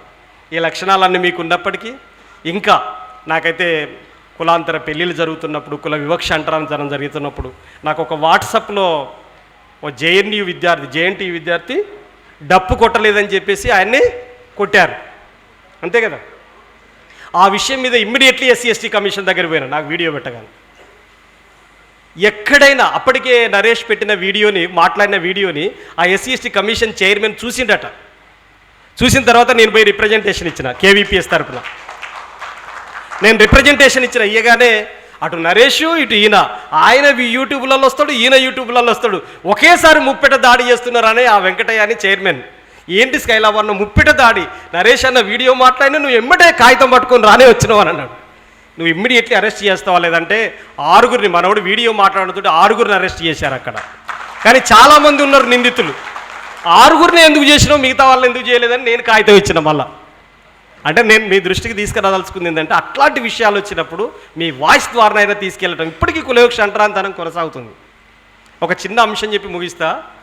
ఓకే, ఇబ్బంది మన వాళ్ళు వేదిక మీద ఉన్న వాళ్ళని ఇబ్బంది పెడుతున్నా నేను. ఒకటే చిన్న అంశం చెప్పి ముగిస్తానులే. నేను చాలామంది ఇక్కడ వరంగల్ జిల్లా నుంచి వచ్చిన మిత్రులు కూడా ఉన్నారు కదా. అప్పుడు ఉమ్మడి వరంగల్ జిల్లా మహబూబాబాద్ తాలూకా తొర్రూరు నుంచి వచ్చారు. ఆ ప్రాంతం నుంచి ఎవరైనా రాలేదుగా. తొర్రూరు దగ్గర అంబాపురం అని ఒక ఊరు ఉంటుంది. ఆ అంబాపురంలో ఎస్సీ మాదిగల్లో అందరూ డొనక వాళ్ళ ఇంటి పేరు. డొనకేనా? ఆ డొనక వాళ్ళ ఇంటి పేరు. నేను ఆ ఊరికి వెళ్ళినప్పుడు డిగ్రీ చదువుతున్నా. నేను అప్పటి నుంచే ప్రసంగాలు చేసేది. నా పక్కన నల్లగుండే అతను వచ్చిండు, నేను ఎర్రగా బక్కగున్నాను. అయితే నేను ఉపన్యాసం చేస్తుంటే వాళ్ళు పెద్ద దళిత కుటుంబాలు కదా, 500-600 మంది వచ్చి కూర్చున్నారు. ఏంటిది నా ఉపన్యాసం ఉద్దేశం ఏంటిదంటే, రేపాగి ఎల్లుండి ఆ ఊళ్ళో శివాలయం గుడి ఉంది, రాములవారి గుడి ఉంది. ఆ గుళ్ళోకి మాదిగలకు ఎల్లో చేయటం లేదు, అంటే ఏమంటారు దాంట్లో ప్రవేశం లేదు, అందులోకి రానియట్లేరు. రాములవారి దగ్గరికి పోవటం అవసరమా అని చెప్పేసి మనం వెనక్కి తగ్గొచ్చు, అది వేరు. కానీ ఒక సమూహాన్నే వివక్షకు గురి చేస్తున్నారు కదా అన్న తర్వాత నేను ఉపన్యాసం కొడుతున్నా. ఈ కులంలో ఉన్నటువంటి వాళ్ళకి అయ్యగారు పిలిపించాడు. అరే ఎంకులు ఇక రాని పిలిచిండు. పిలవగానే ఇళ్ళకెళ్ళి ఉరికిండు. మా దాంట్లో ఉపన్యాసం నేను మాట్లాడుతుంటేనే ఈయనే వెంకటయ్య పోయిండు ఆడికి, ఆయన ఎంకులు అని పిలిచిండు. దాంట్లో ఉంటుంది, మన వాళ్ళకి తెలుసు. ఎంకులు ఎందుకు అనేటంటే కూడా కష్టమే ఉంది అలా. నిన్న నేను ఒక 2 సభలకు పోతే, ఒక చోట వెంకట్రామరెడ్డి సంస్మరణ సభ జరిగింది, ఇంకొక ఆయన పేరు వెంకులు సంస్మరణ సభ అని పెట్టిండు. బ్యానర్ వీకేయండి అన్న. నేను ఈ బ్యానర్ వీకేయండి అన్న. బ్యానర్ లేకుండా మాట్లాడతా, బ్యానర్ ఉంటే మాట్లాడినన్న. నేనే ముఖ్య అతిథి. ఆడో వెంకట్రామరెడ్డి, ఈయనో ఎంకులు ఎందుకున్నాడు, వెంకటయ్య అని పెట్టి పట్టుకరా, అప్పుడైతే మాట్లాడతా. లేదని కూడా బ్యానర్ తీసేయి, అట్లనైనా మాట్లాడతా, కానీ ఎంకులు అంటే మాట్లాడను నేను అని చెప్పిన. ఎంకులు ఎందుకన్నా అని చెప్పేసానంటే దాంట్లో ఉంటుంది, శూద్రులను పొట్టి పేర్లతోటి నీచపు పేర్లతోటి పిలవాలని చెప్పి రాసి ఉంటుంది. చెప్పినాక ఇంతకుముందు నీచపు పేర్లు పెంటయ్య ముందే. వెంకటయ్య అంటే చివరిలో అయ్యా వస్తుంది, వెంకన్న అంటే చివరిలో అన్న వస్తుంది. కాబట్టి ఎంకులు అని పిలిస్తే ఏమి రాదు, వెంకటి అంటే ఏం కాదు. వాడిని అదనా మాదిగోని అదనా మాలోని వెంకటయ్య అని పిలవాలన్నా, వెంకన్నా అని పిలవాలన్నా, అయ్య రావద్దు అన్న రావద్దు అంటే అరే ఎంకులు వెంకటి అంటారు అన్నట్టు. కాబట్టి ఈ వెంకటయ్యను ఎంకులు ఇక రాని పిలిచిండు, పిలవగానే పోయిండు. ఏందిరా వాడే ఒక్క అయ్య అంటాడు ఆయన. అయ్యగారు ఏమంటాడు తెలుసా, ఒకడు కర్రోడు ఒకడు ఎర్రోడు బక్కోడు వచ్చింది, ఏం మాట్లాడతారు రా అని అన్నాడు. నేను ఎర్రోడిని, ఇంకోడు కర్రోడు మా పక్కన మహేష్ అంటారు, మా పిల్లలు వచ్చారు మా వాళ్ళు కూడా, ఆయన పేరు మహేష్. వాడు కర్రోడు ఒకడు ఎర్రోడు వచ్చింది, ఏం మాట్లాడుతుంటే ఓ అయ్యా ఎర్రోడు అయితే లెస్స మాట్లాడుతాడు, చాలాసేపు అవుతుంది మాట్లాడబట్టి. మీరు కూడా అనుకుంటాను అల్లనే, నేనే ఎర్రోడిని అక్కడ మాట్లాడేటోని. ఏం లెస్స మాట్లాడుతాడయ్యా. ఏమన్నాడో తెలుసా అయ్యా, ఎల్లుండాట ఆడోళ్ళందరినీ నెత్తిలీర పోసుకోమంటాడు, మొగోళ్ళందరినీ స్నానాలు చేసి కొత్త బట్టలు వేసుకొని గుళ్ళేకి పోవాలంటాడు అయ్యా. మరి ఎప్పుడు పోతారా అంటే ఎల్లుండే పోతారట అనగానే డప్పు సాటింపు చేయాలరా అన్నాడు. మా పాలకే వచ్చిందయ్యా అన్నాడు. ఎంతరా అంటే 20 రూపాయలు అయ్యా డప్పు కొడితే అన్నాడు. 20 రూపాయలు ఇచ్చిండు, డప్పు స్టార్ట్ చేసిండు. ఏమని స్టార్ట్ చేసిండో తెలుసా డప్పు, ఓ ఇన్నోళ్ళెవరో ఎల్లుండి మాదిగొల్లి గుళ్ళెకి పోతాడట అయ్యా, వాళ్ళే కనుక గుళ్ళెకి పోతే దేవుడు గుళ్ళెకి వెళ్ళిపోతాడయ్యో అని చెప్పి డప్పు సాటింపు చేసిండు. డప్పు సాటింపు చేసిండు. డప్పు సాటింపు చేసిన తర్వాత నాకు వినపడ్డది ఆ విషయం. స్కైలాబర్న అది అని ఉపన్యాసం ఆపి నా పక్కన ఉన్నాయని వినవంటాడు. మళ్ళా సౌండ్ వచ్చింది, ఇదే ఇప్పుడు మాట్లాడింది. ఇన్నోళ్ళెవరో ఎల్లుండి మాదిగొల్లు గుళ్ళెకి పోతారట, వాళ్ళే కనుక గుళ్ళెకి పోతే దేవుడు గుళ్ళెకి వెళ్ళిపోతాడయో అని చెప్పేసి డప్పు సాటింపు చేసిండు. ఇది ఎవరు చెప్పిందంటే మన ఊరు అయ్యగారు చెప్పిండయో అని చెప్పారు అన్నాడు. నా ఉపన్యాసం ఆగలేదు. ఈలోపు డిఎస్పీకి, ఎంఆర్ఓకి, ఎండోమెంట్ ఆఫీసర్కి రిప్రజెంటేషన్స్ ఇచ్చినాను, అవన్నీ చేసినాం. తర్వాత మరుసటి రోజు వచ్చింది, ఎస్సీలంతా కట్టు మీద ఉన్నారు, నెత్తిలీర పోసుకున్నారు. నెత్తిలీర పోసుకోవటం అంటే అర్థం తెలుసా మీకు? మొత్తం స్నానం చేసిన తర్వాత జుట్టేసుకోకుండా తల ఆరబెట్టడం. మహిళలు నెత్తి ఈర పోసుకోవటం అంటే తెలిసిన, అట్లనే వదిలేస్తారు, లూజ్ హెయిర్ చేయటం. అట్లా చేశారు. వీళ్ళందరూ కొత్త బట్టలు వేసుకున్నారు, కొబ్బరికాయలు ఊదుకడ్డలు పట్టుకున్నారు. ఊళ్ళకి వెళ్ళిపోతున్నాం మేము. ఇక ఊర్లో గొర్రెల కాపర్ల కులానికి సంబంధించినటువంటి వాళ్ళు 20 మంది కర్రలు పట్టుకొని ఉన్నారు అక్కడ. ఇది 500-600 మంది ఉండే, వాళ్ళు కర్రలు ఎత్తేసి ఎటో వెళ్ళిపోయిళ్ళు. ఇక మేము గుళ్ళకి పోతే చూడరాదు, ఇక ఒక్కొక్కడు మాదిగొల్ల పిల్లగాడు ఎగిరెగిరి గంటలు కొడుతున్నారే, ఎగిరెగిరి గంటలు కొడుతున్నారు. మహిళలు నీళ్ళ మీద పోసుకొని చుట్టూ బొరలాడుతున్నారు. గుడి ఓర్ని అమ్మ, ఆ చుట్టూ బొరలాడుతున్నారు వాళ్ళంతా. ఎప్పుడు 70 ఏళ్ళు అవుతుంది, మా తాతలు పోలే, మా తండ్రులు పోలే, భలే వచ్చిన కొడుకు నన్ను ఎత్తుకొని ఊరేగింపు చేస్తారు. అంతా ఓ మాయా ప్రపంచం అక్కడ. ఇక అది అయిపోయిన తర్వాత చూడరు. అదిగా ఆ ఊర్లో బీసీలు అంతా పోయి అయ్యగారు ఇంటి మీద పడ్డరు. ఏం అయ్యగారు, దేవుడు ఉన్నాడంటారా పోయిండంటారా అని అడిగారు. నిజంగానే పాయిరు కదా మాదిగొల్లు గుళ్ళకు, ఇప్పుడు దేవుడు ఉన్నాడంటారా పోయిండంటారా అని అన్నాడు. అయ్యగారు ఏం చెప్పాలి, దేవుడు పోయిండంటే వాడు పోయినాక నువ్వెందుకు, నువ్వు కూడా పో అంటారు. దేవుడు ఉన్నాడంటే అప్పుడు పోతాడంటే కదరా అంటారు. ఉన్నాడన్నా అయ్యగారికే లాభం, పోతాడన్నా అయ్యగారికే లాభం. ఏమి చెప్పినా అయ్యగారికే లాభం, ఏం చెప్పినా అయ్యగారికే లాభం. మనం చేసేదంతా వారి కోసమే, మనం చేసేదంతా వారి కోసమే. మన పుట్టుక నుంచి చావు, మన తర్వాత తరాలు కూడా మన కష్టార్జితాన్ని దోపిడీ చేయటమే మన పని. కాబట్టి ఏం చెప్పిండు తెలుసా, దేవుడు మైలబడ్డది, అర్చన చేయాలి, అభిషేకం చేయాలని చెప్పి కాబట్టి ఇంటికి 5 కేజీల బియ్యం, ఉప్పుతో 9 అని దాన్ని చెప్పాను. మాదిగొల్లు గుళ్ళెకు పోయినందుకు రాబోయే 10 ఏళ్ళు బతికి అంత సొమ్మొచ్చి పడ్డది అయ్యగారింటి మీద. ఒకడే కుటుంబం కదా, ఏమి జరిగినా అయ్యగారికే లాభం. అట్లాంటి డిస్క్రిమినేషన్ చూస్తాం, కల్లారా చూసినోడిని నేను. ఆ అడ్డుకున్న పిల్లల కేసులు అయితే అని చెప్పి భయపడి వెళ్ళిపోయిన తర్వాత వాళ్ళు కలిశారు. ఆ తర్వాత వాళ్ళకు కూడా అర్థం చేయించిన ఇట్లాంటి కులవివక్ష ఇంకా లేదు అని చెప్పేసి అనుకోవడానికి వీళ్ళు. చాకలి అంటే తక్కువ కులమే కదా, మాదిగ అంటే తక్కువ కులమే కదా. ఈ కల్వకుర్తి దగ్గర మహబూబ్నగర్ జిల్లా వాళ్ళు వచ్చారు కదా, సాకలి గుడిసెలు అని చెప్పేసి ఒక ఊరు ఉంటుంది. మహబూబ్నగర్ జిల్లా వంగూరు, అదే నాగర్ కర్నూలు కిందకు వస్తుంది. ఇప్పుడు అది వంగూరు మండలం పక్కనే సాకలి గుడిసెలు, ఊరు పేరే సాకలి గుడిసెలు. సాకలి కోనారావుపేట, కామారెడ్డి, సంగారెడ్డి, రంగారెడ్డి పేర్లు ఉంటాయి కదా, వెంకట్రావు పెళ్ళి, ఇట్లాంటి పేర్లు ఉంటాయి. మాదిగ వారిపేట అని ఎక్కడ ఉంటుందా, మాలవారిపేట అని ఉంటుందా, ఉండదు. అట్లనే ఆ సాకలు గుడిసెలు ఊరి పేరు, 2 కులాలు, సాకలు మాదిగోళ్ళు 2 ఉన్నారు. ఇక మిగతా వాళ్ళు ఒక్కొక్క ఇల్లు ఉంటుంది. ఆ ఊర్లోనాట ఆడ ఆంజనేయుని గుడి ఉంటే మాదిగోళ్ళు రావడానికి వీల్లేదని చెప్పి చట్టం చేసిండు సాకలు ఆ ఊళ్ళో. ఇది ఎక్కడి కథ, వాళ్ళు పొద్దుస్తమానం బట్టలు ఉత్తుకొని సాకలు అన్నవని వాళ్ళు ఆడుకుంటోళ్ళు, వీళ్ళు చెప్పులు కుడితే ఊళ్ళల్లో ఇళ్ళకే రానియరు వీళ్ళని. ఇద్దరు అంటారు ఏంటరా పరిస్థితి అని చెప్పేసి ఒకరోజు నేనే పోదామని చెప్పి ఊళ్ళోకి పోయినా. కూర్చున్నప్పుడే మాదిగలు వాళ్ళు తక్కువ కులపలు, వాళ్ళతోటి మేమేందా మాట్లాడేదని ఒక ఆయన సీరియస్గానే వస్తాడు ఏకంగా. అరే నేను ఒక రెడ్డితోటి, ఒక బ్రాహ్మణుడితో, ఒక కమ్మతోటో యుద్ధం చేయలేను రా ఆయన, చేతగాని మీతోటి చేయలేను నేను. మనం కూర్చుందాం పట్టంటే కూడా కూర్చుంటలేడు. మాదిగోళ్ళు వచ్చే గుళ్ళకెళ్ళి దేవుడు వెళ్ళిపోతాడు అంటాడు. వాడు ఏం చేయాలి నేను? ఇక అప్పుడు వాళ్ళ కులం పెద్ద మనుషులందరినీ పైకి వెళ్ళి పిలిపించి అట్లా చేసినాం. ఈ రోజుకి కూడా టెంపుల్ ఎంట్రీ లేని గ్రామాలు ఉన్నాయి. మీరు అవి ఆలోచించండి. తెలంగాణ, ఆంధ్ర అన్ని చోట్ల కూడా ఉంటాయి, తెలియకుండా ఉంటాయి. రీసెంట్గా మీరు సిద్దిపేట ప్రాంతం నుంచి వస్తే సీతారాంపల్లి అనే ఒక ఊరుంది, సిద్దిపేట మండలం. అయ్యప్ప మాలను, ఆంజనేయ స్వామి మాల వేసుకున్నాను కూడా భిక్ష టెంపుల్లో పెట్టడానికి వీల్లేదు, వాడు ఎస్సీ మాలోడు కాబట్టి అని పెట్టలేయలేదు. ఈ రోజుకి పెట్టలేయలేదు. ఇట్లాంటి వివక్ష ఉంటుంది. ఇక కొన్ని చాప కింద నీరులాగుంటాయి వివక్ష. ఇప్పుడు నేను నరేష్, ఆయన పేరు నరేష్ రెడ్డి అనుకోండి, నా పేరు స్కైలాబ్ బాబు, మేమిద్దరం కలిసి ఆటోలో పోతున్నాం. ఆయన నల్లగా ఉన్నాడు, నేను ఎర్రగా ఉన్నా. చూసారా మీరు మా కలర్లు చూసారా? కానీ ఆయన పేరు నరేష్ రెడ్డి, నా పేరు స్కైలాబ్ బాబు. నా పేరు వెంకటయ్య వేసుకోరాదు మీరు, స్కైలాబ్ బాబు అంటే ఫ్యాషన్ ఉంది కాబట్టి నా పేరు వెంకటయ్య, ఆయన పేరు నరేష్ రెడ్డి. మేమిద్దరం కలిసి ఆటోలో పోతుంటే ఆయన తొడ నా తొడ ఆనిచ్చుకొని కూర్చున్నాం మేమిద్దరం. ఆయన ఏమంటాడో తెలుసా? సార్ మీరు ఎక్కడికి పోవాలా సార్ అన్నాడు. ఎక్కడికి పోవాలా సార్ అన్నాడు నన్ను. బాగా గుర్తుపెట్టుకోండి, ఏమంటాడు నన్ను? ఎక్కడికి పోవాలా సార్ అన్నాడు. నేనేం చెప్పాను? మహబూబాబాద్ పోవాలా సార్ అన్నా నేను. ఆయనను కూడా సార్ అన్నా నేను, మహబూబాబాద్ పోవాలని. అయ్యో మాది కూడా మహబూబాబాదే కదా సార్ అన్నాడు ఆయన వెంబటే. అవునా సార్ మీది కూడా మహబూబాబాద్ అంటే, ఎవరింటికి పోతున్నావు మా ఊర్లో అన్నాడు. ఎవరింటికి పోతున్నావు అంటే, నేను పలానా మందులుప్పలే ఇంటికి పోతాను అన్నా. అక్కడ మందులుప్పలే మాది కూడా అయితే వీడు కూడా మాది కూడా కొంచెం జరుగుతాడు,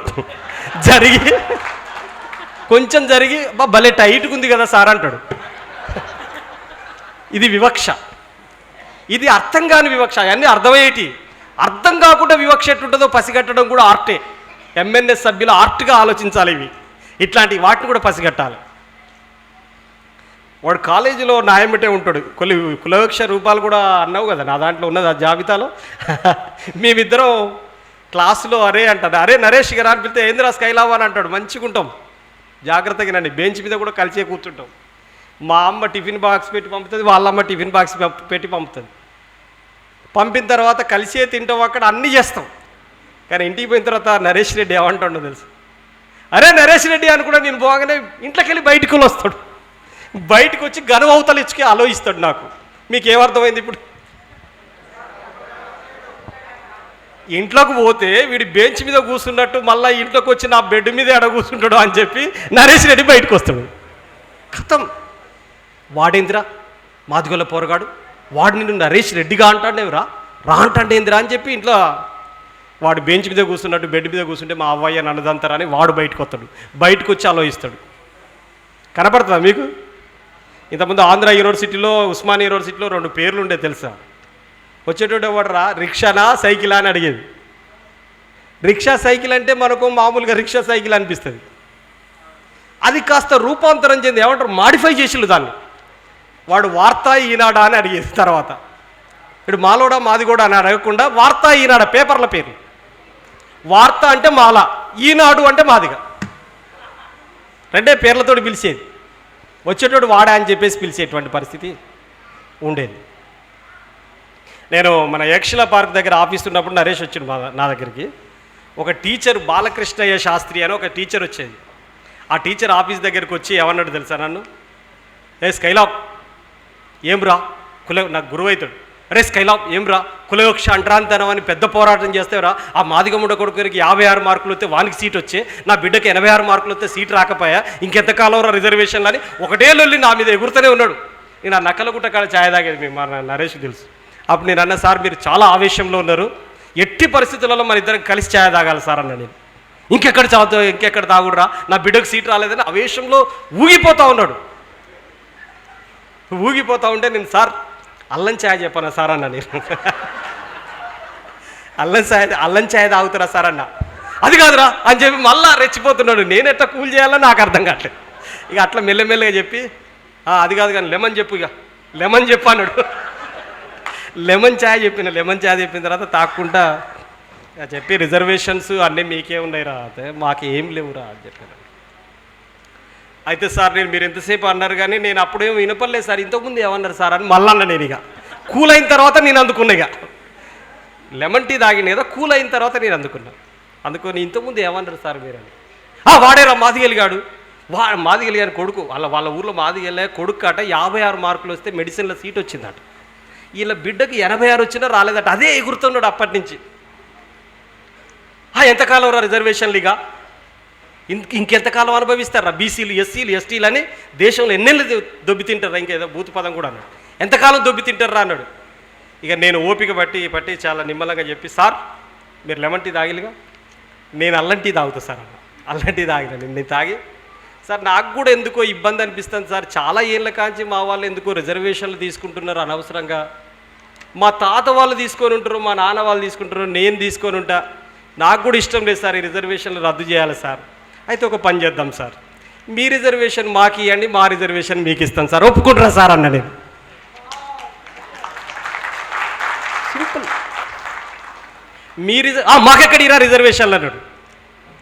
నేనేమన్నానో తెలుసా, మీ తాత కాళ్ళు మా తాత గడిగిండు, మీ అయ్య కాళ్ళు మా అయ్య గడిగిండు, నీ కాళ్ళు నేను గడుగుతున్నా, మళ్ళీ నీ కొడుకు కాళ్ళు నా కొడుకు గడగాల, మళ్ళీ నీ మనవని కాళ్ళు నా మనవడు గడగాల. ఎప్పటికీ అయ్యగారు పంతులయ్యగారు అని మీరు పిలిపించుకోవాలి. ఎండవాన చలిలో మేము ముడ్లో గోసిపెట్టి కష్టపడి పనిచేయాలి. ఈ కాంచి అందరూ మీరు ఎండవాన చలిలో కష్టపడండి సార్, మేము గుడి దగ్గర దేవుని పక్కనే కూర్చుంటాం సార్, అయ్యగారులం అవుతాం మేమంతా, ఒప్పుకుంటారా సార్, ఆ రిజర్వేషన్ మాకు ఇచ్చి తీసుకోండి సార్, గవర్నమెంట్ ఏది ఇస్తే తీసుకోండి సార్ అన్న. నేను అట్లాంటి మెలకువలతోటి మీరు చర్చలోకి దిగాలి. ఒక పాత భావజాలాన్ని ప్రతిఘటించే చైతన్యం మీలో రావాలి అని చెప్పేస్తానంటే, దాదాపుకి ఇలాంటివి అన్నీ చేస్తున్న వాళ్ళే ఉండి ఉంటారు, కానీ ఇవి చేయాలి. చివరికి ఒక మాట చెప్పి ముగిస్తాం. శర్మ సార్ ఉండేది. ఆ శర్మ సార్ ఏం చేసిండంటే, స్కైలాబ్ బాబు నాకు ఒక డౌట్ వచ్చింది, నీతో చెప్దాం అనుకొని వచ్చిందని ఆఫీస్కి వచ్చిండు. ఏంటి సార్ అంటే, శర్మ సార్, ఇది ఇంతకుముందు చెప్పిన శర్మ సార్తో పని చేస్తున్నటువంటి స్కూల్ అసిస్టెంట్ రాజేందర్ సార్ అని వచ్చిండు ఆఫీస్కి. ఆ రాజేందర్ సార్ ఏమంటుండంటే, అన్న నాకు ఒక విషయం తెలుస్తలేదు, రోజు మధ్యాహ్నం ఒక సారు శర్మ సార్ అని అన్నం తింటున్నప్పుడు ఏమంటాడంటే, నువ్వు ముందు తిను రాజేందర్ అంటాడు. నాకు ఏం అర్థం కావట్లేదు. జనరల్గా బ్రాహ్మణులు అంటే ఎక్కువ కులం కదా, వాళ్ళే ముందు తినాలా, మనం తర్వాత తినాలి కదా, నన్నే ముందు తినవంటాడన్న, నన్ను గౌరవించినట్ట అవమానించినట్ట అని అడిగిండు. ఎవరు? ఇక టీచర్ అడిగిండు నన్ను. ముందు తినంటాడంటే గౌరవించినట్టు అవమానించినట్ట అంటే, మళ్ళీ నేను నక్కలగుట్టే, మా కేంద్రం అంతా నక్కలగుట్ట బ్యాంకు, ఆ ఛాయ్ తాగే వ్యవహారం, ఎక్కువ తాగుబోతులలో నేను కొన్ని ఛాయ్లో. అప్పుడు పోయి ఆ టీ తాగంప రాజేందర్ అనుకుంటే తీసుకొని పోయిన తర్వాత ఆ రాజేందర్ సార్ ఏమన్నాడంటే, ఆలోచించుకొని రేపు వచ్చి చెప్పన్న, వదిలిపెట్టొద్దు ఆయన్నిగా, మరి రేపు రా అంటే, అన్న నువ్వు చెప్పిన తర్వాత ఇవాళ కూడా అట్టినే అన్నాడు. అన్న నువ్వే ముందు తినంటాను నన్ను. ఆయన భార్య ఆయనకు టిఫిన్ బాక్స్ పెట్టి పంపుతుంది, ఈయన భార్య ఆయనకు టిఫిన్ బాక్స్ పెట్టి పంపుతుంది కాదు, నువ్వే ముందు తినవంటాడు. ముందు తినవంటే నువ్వు అవమానించినట్ట గౌరవించినట్ట అన్న, చెప్పన్న నాకు 3 రోజుల నుంచి టెన్షన్ అవుతుందని ఆయన అన్నాడు. నువ్వేం ఆలోచించినావంటే, నాకైతే గౌరవించినట్టే అనిపిస్తుంది అన్నాడు. మీరేమంటారు? గౌరవించినట్ట అవమానించినట్ట?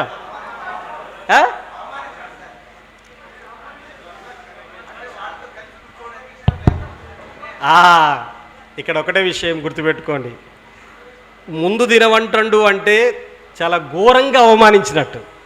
ఎందుకంటే నువ్వు నేను కలిసి తింటావురా అనేది నెంబర్ 1. నెంబర్ 2, నా కూర తక్కువ పడితే నీ కూర వేయాల్సి వస్తుంది, నీకు బువ్వ తక్కువ పడితే నా బువ్వ వేయాల్సి వస్తుంది. కాబట్టి మన ఇద్దరం కలిసి తింటానికి వీలేదు. నువ్వు అదనా శూద్రుడివి కాబట్టి నువ్వు ముందే తింటే నీ పని వెళ్ళిపోద్ది. కాబట్టి క్లోజ్, అది అర్థం కాకుండా ఉంటుంది. కాబట్టి ముందు తినవని చెప్పేసి అన్నటువంటి కలిసి తినడానికి అంగీకరించకపోవడం, నువ్వు నేను సమానం కాదని చెప్పడం, అంటే నువ్వు ముందు తినేస్తే నేను తర్వాత తింటా, నేను ఒక రూమ్లో తింటా పోయి. ఇట్లాంటి అంటే ఏమంటారంటే, ఇట్లాంటి కనిపించని వివక్షలు ఇంకా కొనసాగుతున్నాయి.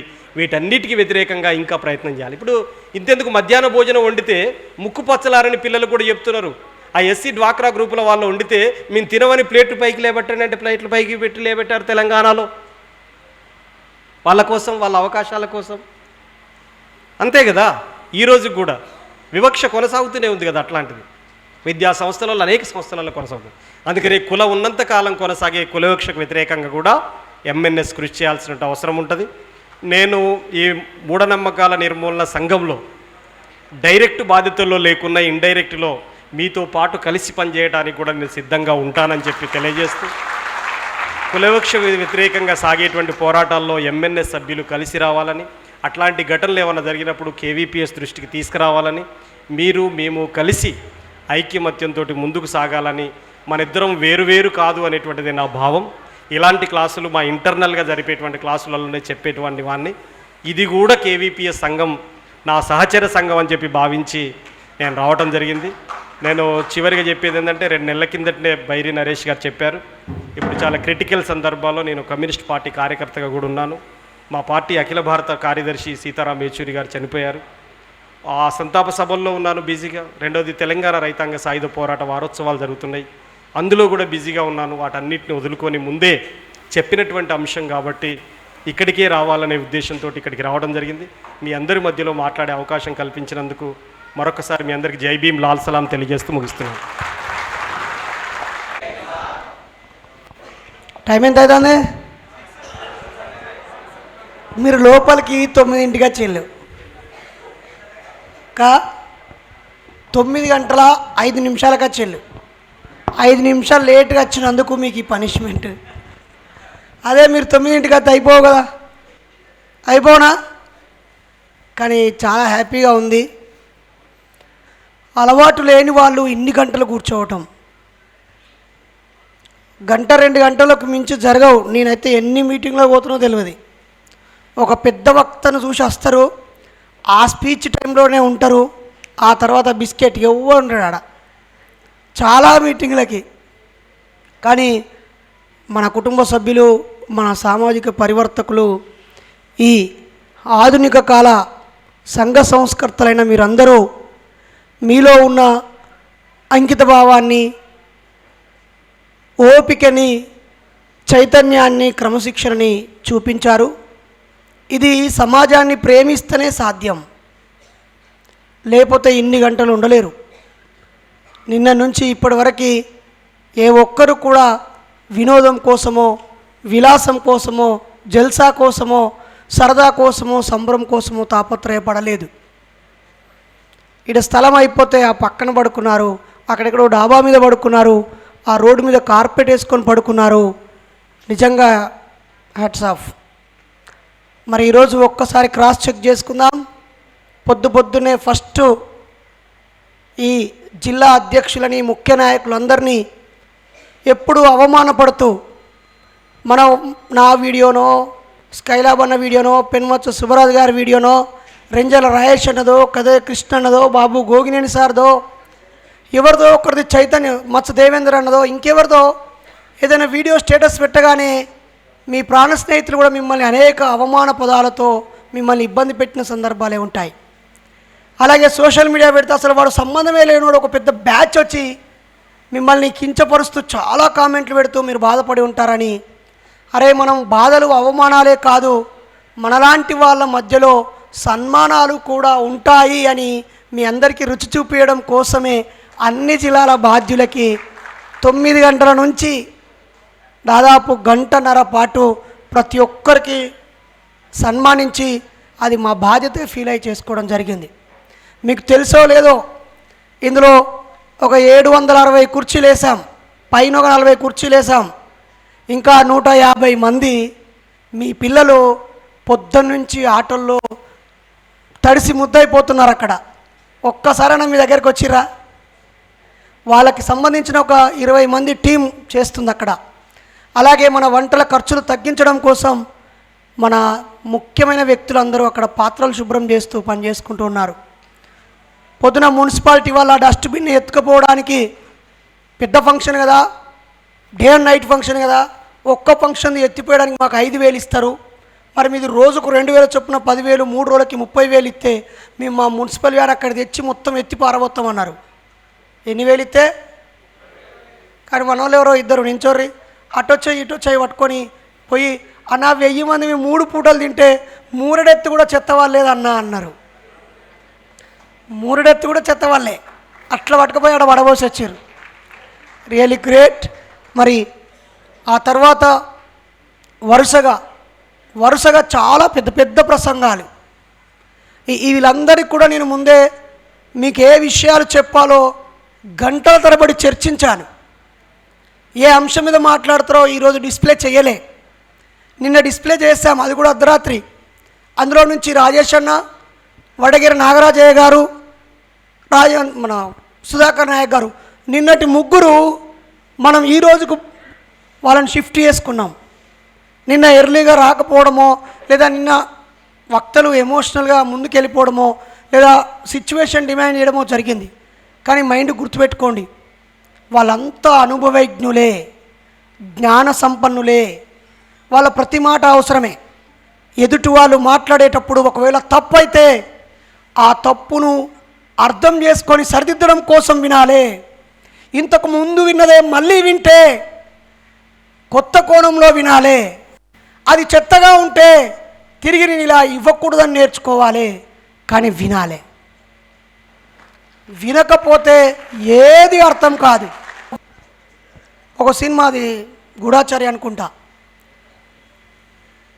నువ్వు ఏమున్నదని చూస్తున్నావు, నేను ఏ ఆధారం దొరుకుద్దని అన్వేషిస్తున్నాను, నువ్వు చూస్తున్నావు నేను అన్వేషిస్తున్నాను అంటాడు. కాబట్టి మనం చూడడం కాదు అన్వేషించాలని స్కైలాబ్ బాబా అన్న చెప్పాడు మనకి. ఆయన చెప్పిన ప్రతి మాట మన గుండెకు తాకేలాగా, మనకే చెప్పినట్టుగా, మన ఇంటి పక్క ఉంటే ఆ విషయం జరిగినట్టుగా, జరిగిన వాటి ఆధారాలతో ఘటనలతో వివరించాడు. కాబట్టి ఆధారాలు లేకుండా మీరెవ్వరూ మాట్లాడొద్దు. గాలి మాటల ఆ దేవుళ్ళను నమ్మే వాళ్ళ మాటలకి మన మాటలకి తేడా ఉండాలి. అది ఎప్పుడు సాధ్యం? 1-4 సార్లు చెక్ చేసుకుంటే సాధ్యం. అసలు రీచ్ అవుతుందా లేదా చెప్పడం ఎవడైనా చెప్తాడు, ఆడ రీచ్ అవ్వాలి. కక్కేస్తే నా కడుపులోది బయటపడిపోతేమో, కానీ డైజెషన్ అవ్వాలి కదా. లోపలేసింది అరుగుతనేమో కింది నుంచి వస్తుంది, అరగకపోతే మీది నుంచి వస్తుంది. మరి మీరు కింది నుంచి పంపిస్తారా అరిగించుకొని, కాసేపు ఉంచుకొని అరగకుండా కక్కేస్తారా? మీ చేతుల్లోనే ఉంది. గడిచిన 9 రోజులు మీరందరూ కూడా 9 రోజులు పురిటి నొప్పుల బాధపడ్డారు. 9 రోజులు, 9 మాసాలైతే 9 దినాలు 9 రాత్రులు. మీ ఇంటి పక్క పొంటి లౌడ్ స్పీకర్తో వినాయకుడి మైకు మోగుతూ ఉంటే మీకు లోపల మండి ఉంటుంది. నిజమేనా? పనికి మాలిన ప్రతి వ్యక్తి ఆడ గౌరవం పొందుతూ ఫ్లెక్సీలు వేసుకొని కథలు చేస్తూ ఉంటే వాడి క్యారెక్టర్ ఏంటి, వాడు వేసేదేంటని ఒళ్ళు చీదరించుకొని ఉంటారు. మీ ముందే డబ్బు వృధా అవుతుంటే ఒళ్ళు మండి ఉంటుంది. భరించలేని కంపరంలో ఏదో ఒక కామెంట్ పెడితే చికాకులు పడతామనే భయంతో ఉండి ఉంటారు. ఏం చేస్తే ఏమైందో తెలియకుండా ప్రతి సంవత్సరము ఆ నవరాత్రులు, ఈ నవరాత్రులు, దుర్గా నవరాత్రులు, గణేష్ నవరాత్రులు 9 అంటే 2 సార్లు ప్రతి నాస్తికుడు పురిటి నొప్పుల బాధపడుతున్నాడు. 9 మాసాలు మోసిన బాధలను. నిజమేనా కాదా? మీ ఇంట్లో వాళ్ళు కూడా మిమ్మల్ని బాధ పెట్టిన సందర్భం, నీకెందుకు రాని స్పందించకుండా ఉండే వాళ్ళు చచ్చిపోవడం మేలు. నువ్వు ఉండేందుకు? దయచేసి మనం గీసుకున్న చిన్న గుండంలో నుంచి బయటకు వద్దాం. చాలామంది బుద్ధిహీనులు తమ హృదయం నందు ఏమనుకొందురు, మా పిల్లలు ఈ సంఘాలకు పోతే చెడిపోతురు అనుకొందురు. మరి వచ్చిన వాళ్ళందరూ, మాట్లాడిన వాళ్ళందరూ సంఘాలలో వచ్చిన వాళ్ళే కదా వీళ్ళంతా. వీళ్ళలో ఏమైనా చెడు కనిపించిందా? తాగుబోతులు ఎంబడిపోతే చెడిపోతారు, సెల్ అడిక్ట్ అయిన వాళ్ళు ఎంబడిపోతే చెడిపోతారు, లేదా ఒక స్వార్థపరుడైన నాయకుడి దగ్గరికి వెళ్తే చెడిపోతారు. రకరకాలు ఉంటాయి కదా. అధ్యయనం, పోరాటం, సామాజిక బాధ్యత, చైతన్యం, వ్యక్తిగత క్రమశిక్షణ, ఇవన్నీ కదా మనం రావాల్సింది. కాబట్టి మీరు వ్యక్తులుగా ఉండాలనుకుంటే మీకు నచ్చిన సేవా కార్యక్రమాలు చేసుకుంటూ ఎవరిని నొప్పించకుండా హాయిగా బతికేయండి, తప్పులేదు. అది మంచి క్రమశిక్షణతో ఉన్న పౌరుడు కూడా ఈ సమాజానికి విలువైన వ్యక్తే. క్రమశిక్షణతో మీరు బతుకుతే కూడా మీరు చాలా సేవ చేసినట్టే. క్రమశిక్షణ లేకపోతే నష్టం చేసినట్టు.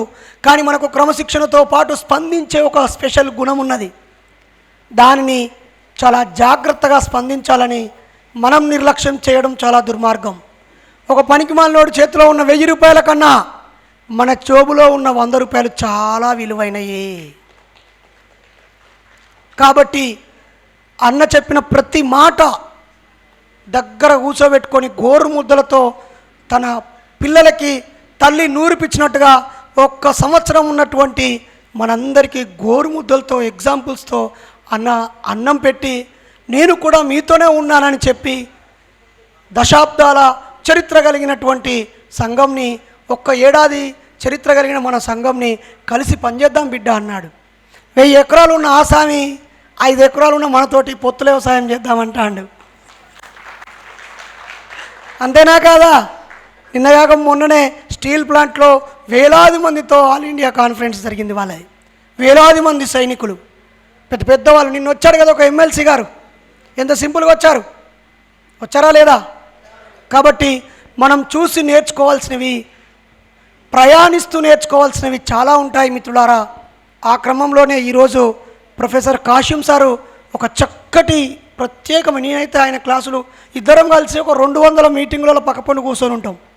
కానీ ఇలా చాలా భిన్నంగా ఈ క్లాస్ చెప్పడం కోసం నాకు ఒక 5-10 సార్లు ఫోన్ చేసిండు. ఏం సార్ ఎంత డిస్కస్ చేస్తారంటే, లేదా ఎవరి పల్లెం వాళ్ళే తెచ్చుకుంటారా? ఎంతమంది పల్లెం తెచ్చుకున్నారు చేయలేపండి. సూపర్, చేయకిందికే. ఎవరి చెద్దర్లు వాళ్ళే తెచ్చుకున్నారా? 2 చెద్దరు. బుక్కు పెన్ను కూడా ఈ సంఘం ఇయ్యలే కదా, వాళ్ళే తెచ్చుకున్నారు. అరే అంత అరుదైన క్యారెక్టర్ ఉన్న వాళ్ళు వస్తున్నారు కాబట్టి నేనేదో అంబేద్కర్ గురించి 4 మాటలు, లేకపోతే సామాజిక ఉద్యమాల గురించి 4 మాటలు కాదు, స్పెసిఫిక్గా ప్రిపేర్ అయ్యి వస్తాను. నరేష్, మిగతా సంఘాల కార్యకర్తలు, నాయకుల కంటే మీ వాళ్ళు చాలా స్పెషల్ అని చెప్పి ఆయన వాళ్ళ విరసం సమావేశాలు ఉన్నా కూడా వచ్చాడు. అసలు మీరు గమనించరా, ప్రతి వక్త చాలా విలువైన ఏదో ఒక సంఘం మీటింగ్ను వదులుకునే వచ్చారు. ఎమ్మెల్సీ గారు కూడా ఏమని చెప్పారు, జన విజ్ఞాన వేదిక సమావేశాలను వదిలేసుకొని వచ్చానన్నాడు. విన్నారా? అందరూ అలాగే. కారణం మీరు చాలా స్పెషల్ అని వచ్చారు వాళ్ళు. ఆ స్పెషాలిటీ మిస్ అయితే నేను కూడా ఇప్పుడే బహిరంగంగా చెప్తున్నా, ఈ సంఘానికి ఫౌండర్ని కాబట్టి చెప్తున్నా, నేను కలుషితమైన నాడు నన్ను ప్రశ్నించాల్సిన వాళ్ళు కూడా మీరే. ఈరోజు ఈ సభలకి డబ్బులు ఇచ్చినా ఇవ్వకున్నా మీకొచ్చే 3 రోజుల 3,000 రూపాయలు వదులుకొని జోబులోంచి మరో 1,000 రూపాయలు ఖర్చు పెట్టుకొని వచ్చారంటే రాని వాళ్ళు 500 200 వేసారు సంఘానికి, కానీ మీరు వచ్చిన వాళ్ళందరూ 5,000 ఇచ్చారు. నిజమా కాదా? కానీ 50,000 స్ఫూర్తిని మాత్రం తీసుకున్నారు. ఈ చెవులో తీసుకొని ఈ చెవులో వదిలేసే 500 కావద్దు మా వాళ్ళు. ఇట్లానే ఇక మీరే నేర్చుకొని, ఒక ఆయన పెద్ద మనిషి, నేను నిత్య విద్యార్థిని, నేను చదువుతూనే ఉంటాను. ఏం చేస్తావే చదువుకున్నట్టే? తెలుసుకోవాలి కదా చచ్చిపోయాక. అరే తెలుసుకోడు ఎందుకే? నీకు 70 ఏళ్ళ వయసు వచ్చింది, చెప్పవాయిగా, నువ్వు నేర్చుకునేది చెప్పవాయిగా, ఇంకెప్పుడు చెప్తావు? అలా కాదు, ఈ వయసు వచ్చేదాకానేమో ఇంటర్మీడియట్ చదివేదాకానేమో గాలేశం, ఇంటర్లోకి రాగానే చాలా టైట్ పొజిషన్ అని చెప్పేసి అలా మిక్సీ పెట్టి రుద్దుతాడు. డిగ్రీకి వచ్చిన తర్వాతనేమో వాని ఎంజాయ్కి టైం ఇస్తాడు, కానీ ఈ సామాజిక బాధ్యతలకి టైం ఇయ్యాడు. ఆ తర్వాత యూనివర్సిటీకి పోయినాక పోటీ పరీక్షలు అంటాడు. ఆ యూనివర్సిటీ చదివైపోయాక పోటీ కోసం 2-3 ఏళ్ళు ఎవరికి సంబంధం లేకుండా చదువుతాడు. జాబ్ వచ్చిన తర్వాత ప్రొబేషన్ 3 ఏళ్ళు అని చెప్పి అన్నే ఉంటాడు ఆడిగా. ఈలోపు నేనేం మీటింగ్కి రాకూడదు, ఇదేదో నిషేధ సంఘం లెక్క బిహేవ్ చేస్తాడు. ఆ జాబ్ వచ్చినాక కూడా వాడు రాడు. పోనీ ఆ జాబు పర్మనెంట్ అయింది, ఇప్పుడన్నా అట్లాంటి ఈలోపు పెళ్ళి చేసుకుంటాడు. పెళ్ళి చేసుకున్నాక ఓ ఫ్లాట్ కొనుక్కుంటాడు, ఓ కారు కొనుక్కుంటాడు, ఈఎంఐ పెట్టుకుంటాడు. ఆడు సంఘానికి 500 ఇయ్యడు, వారానికి ఒక్కసారి ఆదివారం వస్తుందని ఆ ఆదివారం కూడా సమాజానికి ఇయ్యడు. మనమందరం బిజినెస్లే చేయాలా, ఆర్థిక వ్యవస్థలను అర్థం చేసుకోవాలా, జ్ఞానం ఆధారంగా వ్యాపారాలు చేయాలా, రకరకాలుగా డబ్బు సంపాదించే ఉద్యోగాల వైపు వెళ్ళిపోవాలి. మనం ఉద్యోగాలు ఇచ్చేటోళ్ళుగా తయారైపోవాలి. అప్పుడు నీ దగ్గర పనిచేసే 20 మంది అన్నా నీ భావాజాలానికి వాడు రెస్పెక్ట్ చేస్తాడు. అవునా కాదా? నిజమే, ఓపెన్గా చెప్తున్నాం. ఉద్యోగాల్లో ఉంటూ కూడా సమాజానికి సేవ చేసే వాళ్ళు ఉంటారు. మన సంఘంలో అలా చాలామంది ఉన్నారు. ఎంతమంది ఉద్యోగస్తులు, టీచర్లు ఇందులో భాగస్వామి అయ్యారు? ఒక్కసారి చేయలేపండి. జై భీమ్. చూసారా, పైకి లేపుంచండి.